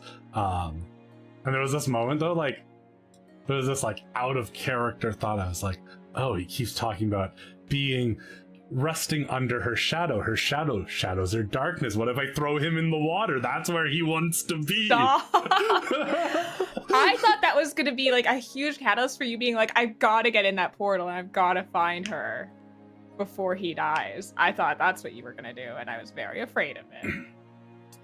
Yeah. Yeah, like out of character, I was thinking the whole time of like, oh, like what could Nell do to like provide like his last wishes to him, but you never asked. So I was like, well, I didn't have an answer anyway, so it doesn't matter. No, I feel like for those 10 days I really didn't interact with like anyone in the party. I was just like with my family and stuff, and you were off busy doing your training.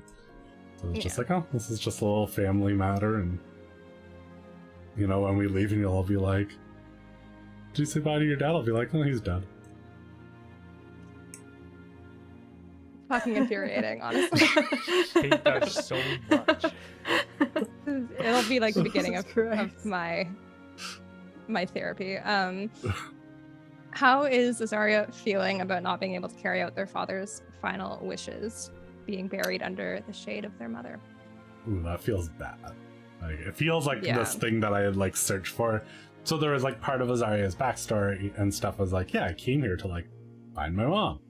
You know, all these things. And then I just kind of became a teacher, and it's like the problem of being a creature that lives close to a millennia is like, oh, what's another 50 years? What's another 50 years? What's another? And it's just I kept putting it off and putting it off.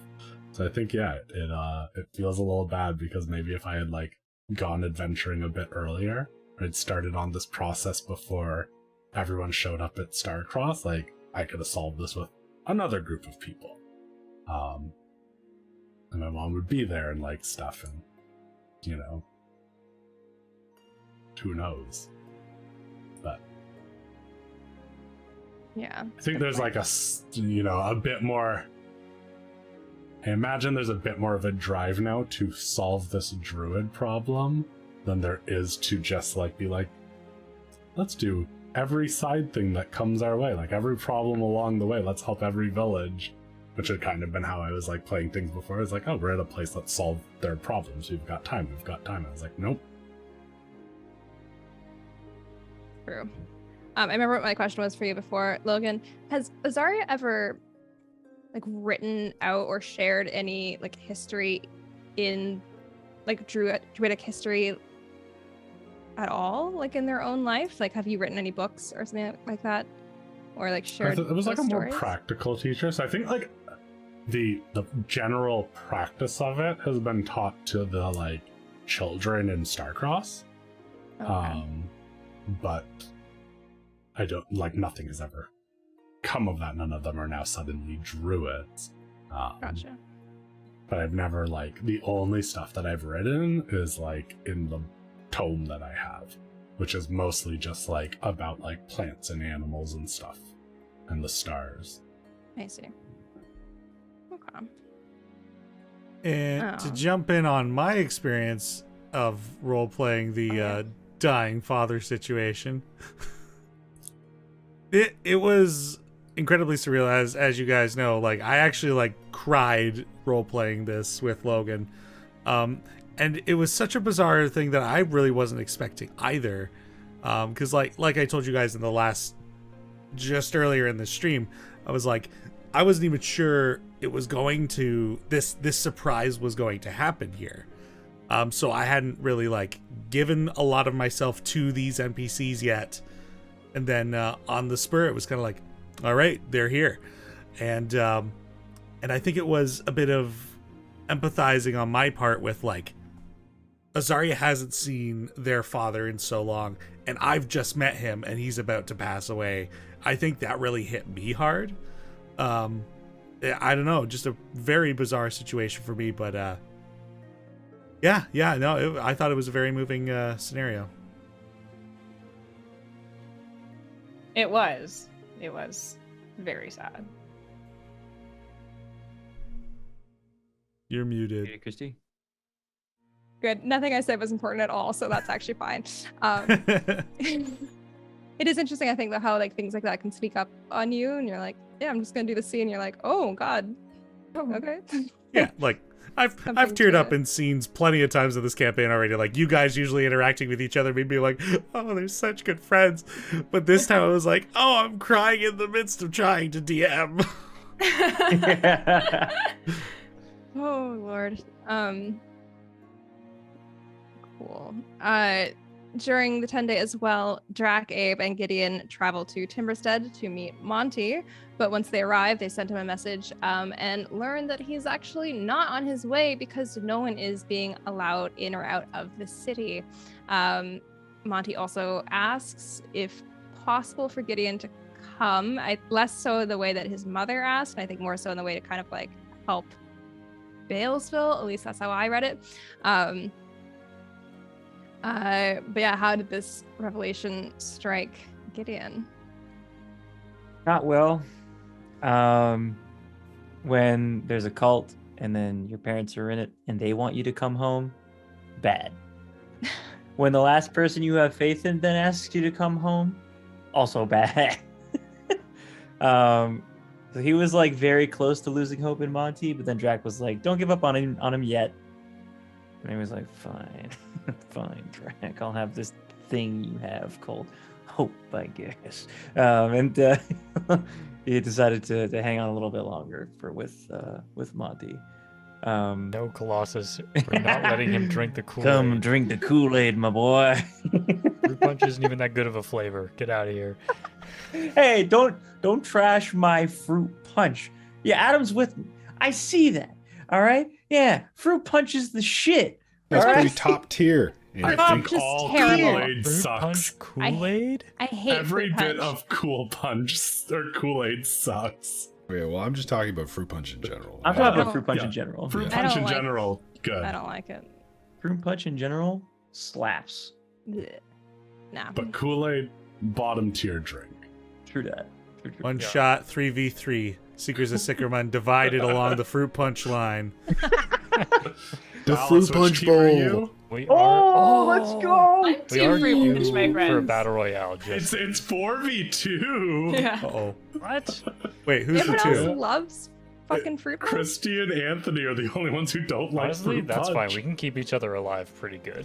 Honestly, the That's two true, all healers. healers. The two magical We healers, got I guess. Gideon. I'm Yeah. a healer. And Azaria technically can I got do two a few. healing words. Yeah, All right, so Gideon Temp dies HP. first. We're here. and Abe can heal you to death. Yep. Smart problems, smart solutions. Cool.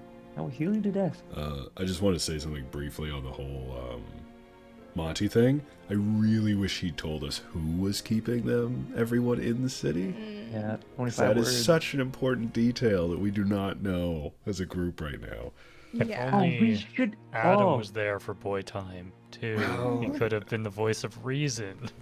Yeah, Well, hey, I had very important life things to attend to. We got, Yes, we got some messages to send before we decide what the hell's that's going true. That's the beautiful thing about magic is you can always send a message. on. You can't. That's true. Oh, Because on that note, learning this information is what made us discuss if our plans have changed now that we haven't really had like a full conversation about it. If we're gonna divert course and go to Balesville next, or if we're gonna continue on to Thrinzar Peaks. We haven't really talked about it in character, I don't think, so maybe we should wait. hmm. Um, Yeah, we should. Oh, something we need to remember at the start of next session is we did not message back Hillip yet as to whether or not he wants us to go with him or not. Because he did say, "Message me back in a few." Let me see if my mind is still the same. I was thinking before we left. Okay. I'm writing it down in my notes for next week. Yeah, just something that we should keep in mind. I don't think we should trust Hillip. What are you not trusting my boy for? I mean, you didn't really trust him for a while there either, but all And right. he's my boy now. Frank, I'm just saying. He has a the, bird, therefore untrustworthy. We're boys. The event happens. He saves the day, gets brought into a position of power, and all of a sudden something else is happening that he can maybe save the day from again. It's a bit convenient. Don't get me wrong. I see the evidence. I do. Did you really save the day I of just the choose event? to ignore it. Well, no, he not swooped in that. and I think helped everybody. I think there's also evidence that says otherwise. So Have you seen Hillip and Kardrak in the same room? no, I haven't. I also haven't seen Batman there either. Have we seen Carjack and Carjack in the same room? We don't know if it's actually Carjack, do we? No. Actually, I haven't seen any of you in the same room with Kardrak either. Only I have seen Kardrak. True, So actually. We saw an illusion. Yeah. I think. Who did? Did Oh, everyone see the Parzival. illusion? No, wasn't it the everybody, illusion of Kardrak? There was a Everybody Pars- saw there was a the Kardrak. illusion. Yeah. yeah, Yeah. and Azaria tackled it and caused him to disappear. We don't know that first one wasn't an illusion as well, though, do we? Not In necessarily. reality, Maybe. we don't. So maybe you've never seen Carjack either. This is also true. It is also true. Possible, even. This whole situation just bad. I'll have to to bring go and up- like re-look at that session to be like, did anyone touch Did anyone him? touch him? You were the only one in there, so. Yeah. I don't think they did. They had people like, didn't they have people like cuff you? Yeah, You had right cuffs around. on. Yeah. Not me or any of us. I mean, like, did like Teni like, oh, and someone hands him something or something. Oh wait, that was the I see what you're Arturian. saying. Never mind. The Arturian Knights cuffed us. Mhm. Never mind. But I was like, they also, yeah, they like tied me up or something. Oh, Like knocked my knee out from under me or something. there you go. Yeah, as I recall, a couple of brutish guys kind of like took your shoulders and knocked you down to your knees, Yeah. and then Kardrak drew a rapier cane on you. Oh yeah. That felt very real. It'd be really awkward if it was. Good illusion. Plunge myself on it. It's not even real. Your Next time we threats see are him. hollow. The only way to know for sure. And he runs out Just like like that. Zoidberg. No, You're too Anyway. high pitched. It's not picking up. Yeah. just move on. Kardrak like From if Zarya like leaned into the rapier and like it was an illusion, so it disappeared. Everyone's just so confused, and in the background you just hear no. Someone's whole prank got ruined. oh The god, whole thing's a prank. Just a prank, dude. such a good prank. All right, I'm moving us on. Yeah, revolution, hell Firstly, Colossus wants to know what's everyone's drink of choice for people who aren't into fruit punch, or if you have one that is better than fruit punch. Ginger ale is Oh, are we like, counting feed- soda? well, he just Yeah. said drink, he didn't say juice. So Ooh. ginger ale is mana from the gods. It's my number one favorite beverage. Coke Zero. Really? Beer. Yeah, I It's was gonna say. drinks. Are we doing non-alcoholic, or is it just? I guess it's just This I came guess from fruit punch. Everything's on the table. Yeah. Can't, But I also it was never. just generically Gravy. drinks. No, I'm kidding. Gravy. Ryan, you need to leave. What? I'm It's- kicking you but out. Actually, no, but this does get to a point. Is soup a drink? Okay, no. Oh my god, Mayonnaise. can we please Moving move on. on? Move on. We are not doing this. Mayonnaise. Okay, at the end of the 10 day, Nell's family has a ceremony for her to receive her new oath and become Whiskey. a paladin of the Ryan, I'm kicking you out of the Wilder. So yeah, it's official. I am no longer a sorcerer. I am now a full paladin. Yeehaw.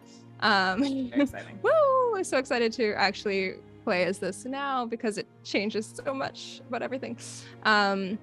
Okay, Teni, let's get into it. Let's discuss the creation of this oath, please and thank you.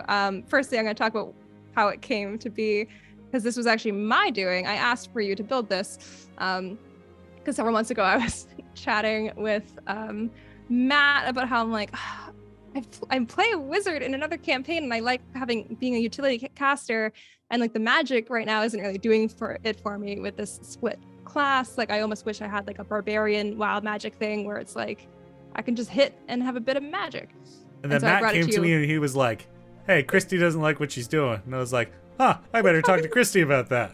You fucking outed me. I was like planning on having that conversation, and Matt's like, "Oh, I told him." Anyway, not helpful, but you were thankfully on board with like building a new class thing for me, which thank you. Your work is never done. But yeah, you sent it to me a few months ago and it made me super happy to read. And I didn't know when it was going to come into play because you were kind of like, keep an open mind. You don't know who's going to like be the one that teaches you this.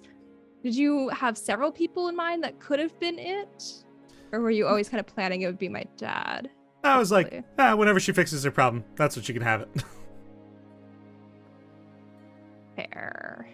I mean, Reynard could have also, as he is a member of this subclass as well. Which But I is also really cool. Yeah, I don't imagine that's going to happen very soon. I wish. But yeah, can you talk a little bit about how you came up with this new oath for me? Because I really liked it. Yeah, I mean the central pillar of this is like there's the Oath of the Ancients, which is kind of like the closest thing to like a Fey aligned oath for paladins, but I was like, it's not Fey enough for me. So, and also there's a theme of, you know, the creatures in the Fae, they might be tricksy, they might be malicious, or they might be purely benevolent. But the thing about the Fae is they don't lie about what they are. Like, they are true to their nature, regardless of what that might be. And so I was like, I think that's going to be the central pillar of this. Like, a class that is dedicated to the identity of the self and being honest to it. And in a way, it worked really well with a lot of the story that Nell was going through, you know, trying to figure out who Nell was, and having this identity torn between what you were expected to do and what you truly wanted. And the goal ultimately was to get rid of the sorcerer and swap it all for paladin. But you're like, I like the wild magic aspect of it. So I was like, perfect, let's tie it all together. We'll kind of make it a wild magic oath. And now it's basically a class that is like, be unapologetic, just do it. And it tries to rein in the negative aspects of wild magic. Like, yeah, people can be caught in the crossfire, absolutely. But with certain types of auras, you know, like there's the 7th level aura that this class gives is like anybody within 10 feet of you gets resistance to magic damage. So like fireball centered on self, you actually want to be next to Nell when that thing goes off. I'm so excited. I'm so excited to have freaking auras. And then at higher levels, like there's a chance where you can make the wild magic happen to enemies. Like if they miss an attack, you could throw on like kind of a d6 like a bane. If they miss, wild magic goes off on that creature, which could be beneficial to that creature or bad. Most often beneficial or neutral, so be wary of that. But or you could use it even on an ally if they miss, because like I said, more often neutral or beneficial. I guess which table would that be coming from? I've just used the wild magic sorcerer's table. Oh. Like, it is identical. Interesting. Is that what I have in here? I still haven't read it. For my wild magic? Okay, cool. I haven't looked at it. Yeah, whatever tables I have made accessible to you, they're the wild magic sorcerer table. Because you do not have my non-harmful table, which is the only other table I've got. Gotcha. Yeah, what I like a lot about this is like the whole thing with like impulsivity, which I brought up before, and it was just like, no, don't tell Nell about the impulse thing. But it actually worked out because I was aware of this in advance, and so I was kind of like, you know, I was kind of playing this up a little bit more as well but it also kind of worked for my character stuff, like because I knew we were heading here. So I don't know if that's a little bit too meta, but like, well, nobody else knew, so it made for great kind of, you know, everybody else like, why are you doing this? We had a reason. We absolutely had a reason. But it felt so like authentic to like Nell's whole character progression so far. Because it's like, I think a lot about how like her whole backstory thing was just like never trusting herself enough to like to trust her gut or anything, because she felt like every time she did it went wrong. And so it's almost like now the wild magic has become kind of a catalyst for like, oh well, it wasn't my fault this thing happened, like it wasn't my fault I acted on this like desire, you know, it was the wild magic, like whatever. So this is like a really great fusion to end up at, where it's like, oh, I'm trained now to like to go with that initial thought and then like learn how to justify it. And I think that's super cool, and I'm really excited to play with that going forward. I have 2 attacks and I have auras. So excited. Yeah, I mean, paladins are superb characters, and we've already seen a whole lot of like great smites out of Nell, and now with the auras and the extra attacks, like Nell's gonna be a freaking beast. I think that's exactly what I wanted. I was like, man, I just really fell in love with playing a paladin. Like, I want to do it for real. So maybe one day I'll play like a full sorcerer. We'll see. But I'm super excited to go on this new journey now. Yeah. Did anyone else have any thoughts about this new oath situation? Adam, you I were think it's- against it before. Yeah, you're like, oh. Yeah, I was kidding. Do you find it a little amusing that Nell has more health than Abe now? So maybe. Yeah, isn't that just like so interesting? Sorry, what were Okay, it's you not at true again? health. I'm at Adam, what 90. were you? You're at what? Sorry, 90. you're at 90. I'm only at 89, right? Or am I upper I now? think you're 98. Although you have a necklace, so. True. Yeah. It's not Yeah. real You're health. like, It's enhanced. yeah, you're using steroids, like, Performance enhancing drugs. yeah, You'd be banned from the Olympics, is what we're saying. yeah, exactly. If we You're swing actually past full bar again, maybe we have like a second. Rematch. Yeah, another Ooh. Beast Slayer versus the Phoenix rematch to see how it goes. Because I mean, we don't have to wait. yeah. But now I kind of want the audience. You know what I mean? It was Oh, really really? fun. Well, it was fun to do it with like I wouldn't actually hurt you because we're in this like protected zone, and that's why I could throw myself in lava and it didn't matter. Right. I can't do that in real life That's true. as much Do as I it. would wish to. Open the door, go to the plane of fire. Do it. Well, that shouldn't happen anymore, right? I shouldn't. Hopefully not. Before you move on to the Cool. next point, Yeah. how surprised were you to discover that a visage of Fyra came to congratulate you on obtaining your oath? Oh fuck. Yeah. I was so confused. I was telling you about this the other day. I like hearing your narration of it. My brain was so like full of emotion. I'm like, what is being said? I'm like, my mom isn't my mom. My brain immediately went to like, oh no, body doubles. I got so confused. And then when you made it clear what I was seeing, I was just like immediately like, oh shit. And I was so emotional because like I realized I never thought about what Fyra looks like before. It just like never occurred to me. So when you described her, I'm like, it was really meaningful.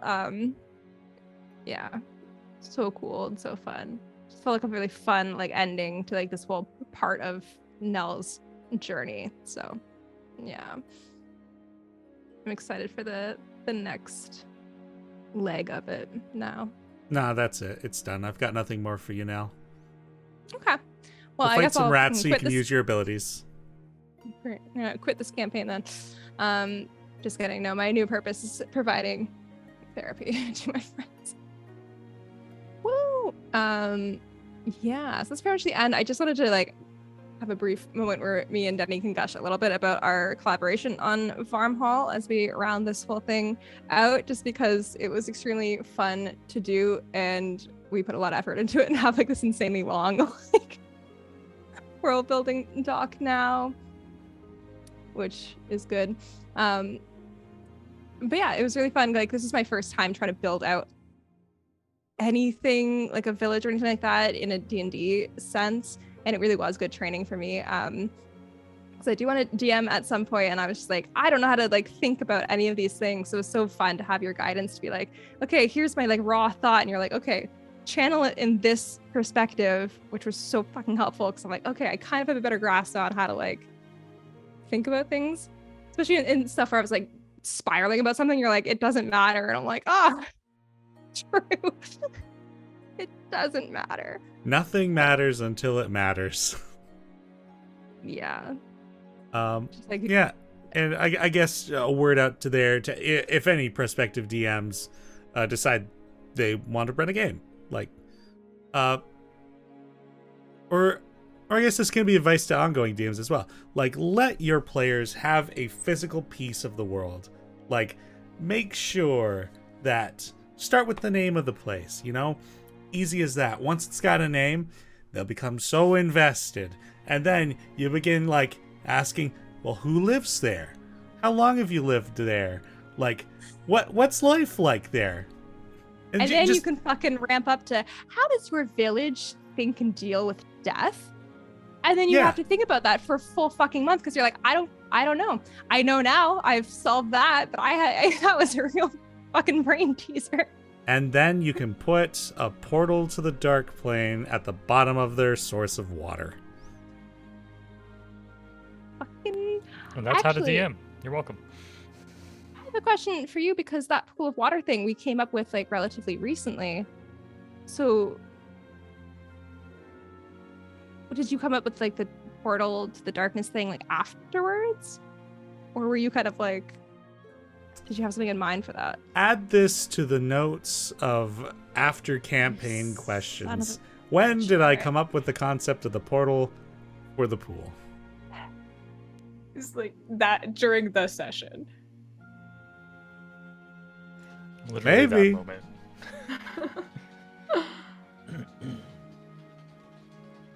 Yeah, I can just hear the typing away. Well, while she's typing, does anybody else have anything they would like to say before we get wrapping up here about this session? Good sessions.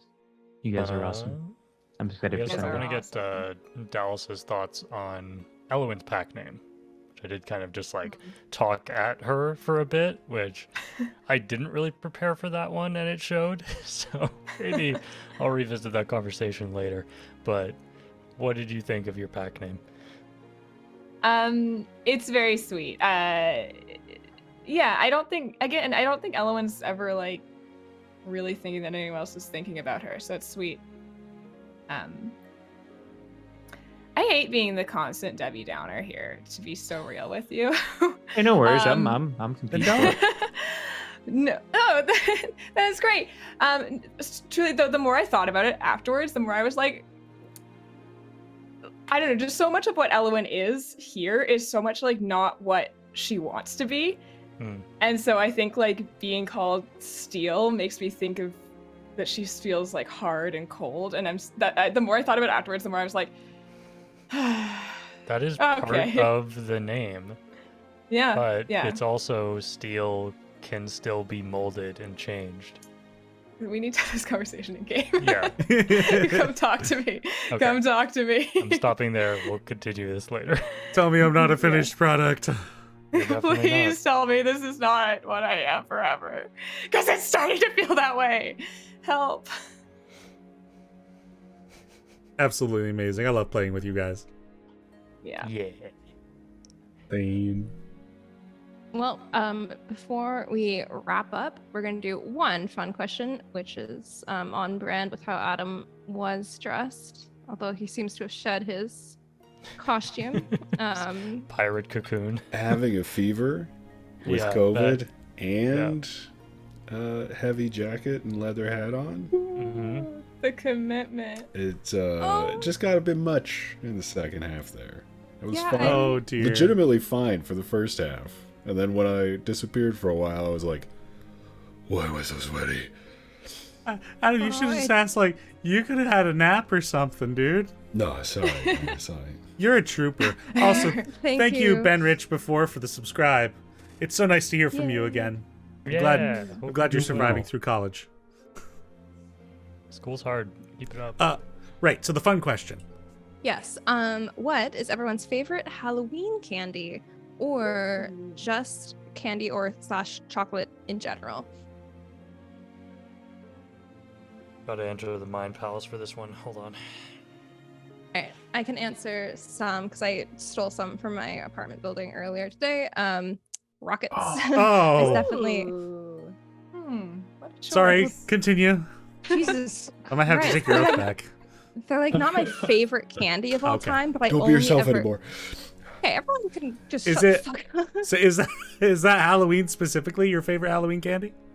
Not my favorite, but it's one I do get, like, I forget about and I get excited about, like. Oh, okay. Because I don't know where the fuck you would buy rockets otherwise, so I only ever see them on Halloween, and I get very excited about that. I'll add the caveat. I'm gonna get some shit when it comes to me. So Are you gonna Good. fuck? Because you're I gonna say think I candy know corn, what aren't you? yours Say candy is. corn. of course I'm gonna say candy corn. Yeah, and Yeah. that's trash. Candy corn. You're garbage. You're F garbage. tier. I'm glad your No. dad's dead. L tier.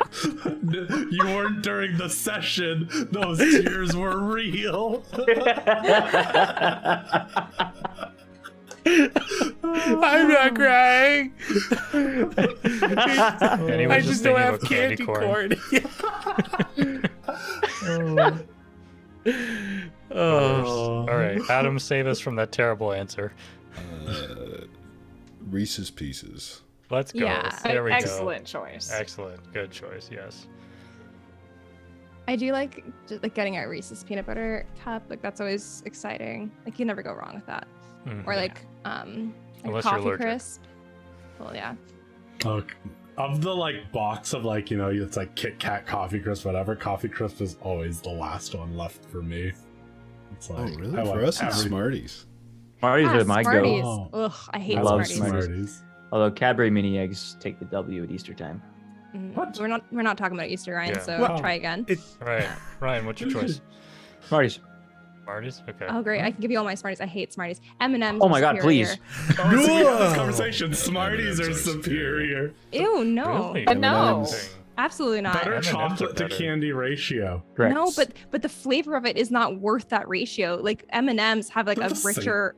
No, they are Speak for not. yourself. They are not M&M's the taste same. like plastic.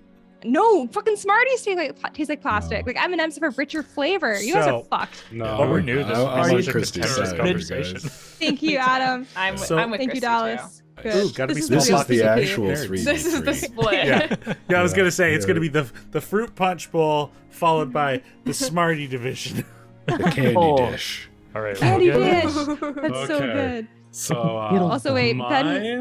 Ben Rich before says small box of pink Nerds candy. Yes, Nerds are a really good one too. Interesting God. choice. I forgot That's a about Nerds. that. great. Nerds are really Yeah. good. So for me, it's all about those like chewy gummy candy, so like Sour Patch Kids and stuff. But yes, like yes, what yes, I yes. really love is the house that has some. They're just like a little too old. They're like nice and like really tough because they're a little stale. Oh, top tier. This Yes. is teaching me there's something profoundly wrong with each of us, actually. wrong with Smarties? Really?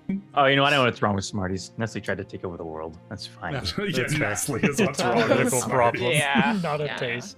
Yeah. I'm gonna go with Coffee Crisp just because I like it a lot. Another Yeah, nest. that's a good one. Another Nestle product. Look, Anthony. We are None of brothers. us are- you and It's I. mostly Nestle. actually, I remembered By one something. thing, okay? Just get it out of your mind. We are brothers, Anthony. Comrades. Comrades, even. Nestle owns space now too. Is that what you're telling me? I suppose. It I would be could. surprised. Dallas, bring us home. They just own Mars. Bars. I think I'm Bars? with Logan. It's the gummy candies. Boo. Like Fuzzy Peaches, Yes. Sour yeah. Patch Kids. Those are So, top tier Halloween I- candy. I want to add another thing. Candy corn specific for Halloween. I love gummy worms otherwise. It's the best. Mm. Yeah, like in my day to day, like I am like such a sucker for sour candy. Like that's what I would always just like buy for myself, and I have no self control over. But there's actually a really specific thing I got one Halloween that I have thought about fucking ever since. Like when the people do like those little like goodie bags of like specialty things that they've like packaged themselves, which I guess is less of a thing now with COVID times, but was so good when I was younger. I once got like these like blue raspberry candy tubes that had like fondant in them or something. Like they had like icing sugar in the middle. They were so good, and I never found them ever again until I think like I was an adult and I went to some random like specialty candy shop and I bought way too many. But yeah, the houses that do something a little funky, I'm into that. It's a dream. Well, I feel like there We was have like shared- a caramel thing when I was a kid that was really good, and then they got worse as time went on. They were like in like a little orange wrapping paper. They were really good when I was younger, and I don't think they're as good anymore. I think they've changed. I was never allowed to eat those because of the cap on my tooth. Mm. Yeah. Dallas, I had that same thing with Cherry Blasters. Cherry Blasters used to be my favorite candy, but then like I don't know what happened. It was like one day they just stopped tasting good. Got old. Yeah. It's I really got just old. I adulthood. moved on to Skittles. prime I'm choice. glad nobody here said Skittles, because to me, Skittles just taste like plastic. Skittles are Good awesome. Get out of Yeah. here. Get out of boy. here, Oh bro. no. Like I'm also classic. not really a candy guy, though. I'm No, you're definitely a not. chocolate Okay. guy.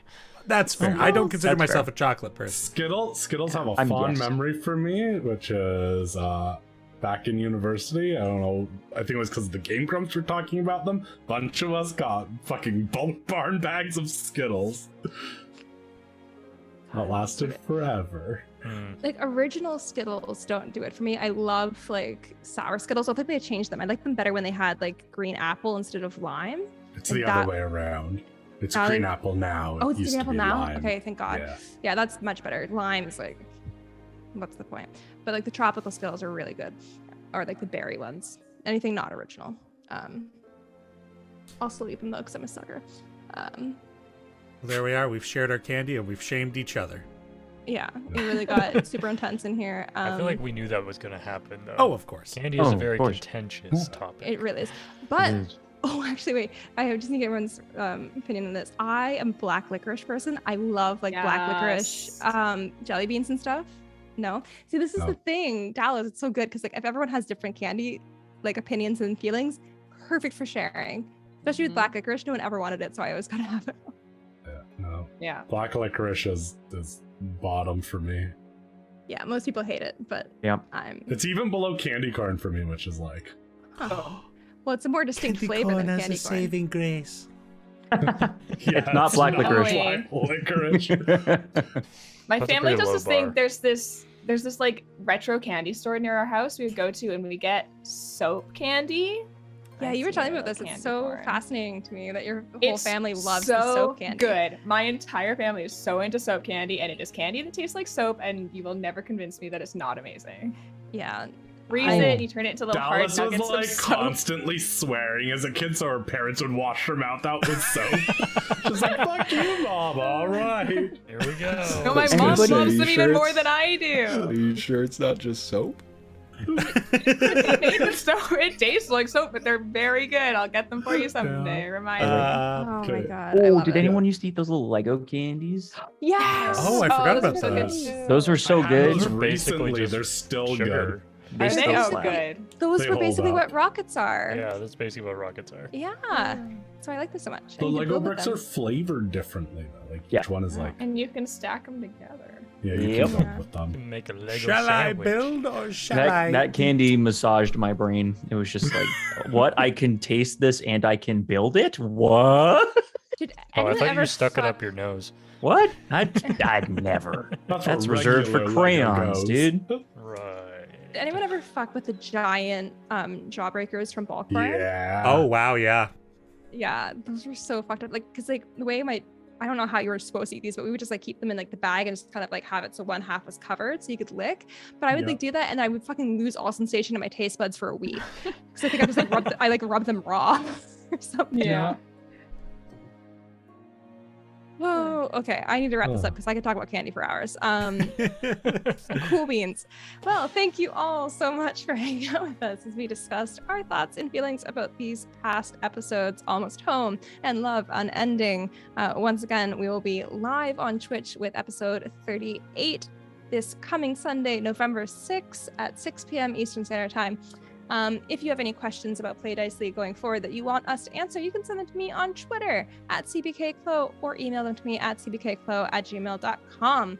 That is all for us. Ooh, also tweet at us your fucking candy preferences because now I'm curious. That's all for us, and we invite you to join us next time on Play Dice League After Party. Goodbye, everyone. I just want to give a shout out to Tim from Tabletop Audio for the music that will be added to the VOD that you'll be hearing if you're now watching this on YouTube in the future.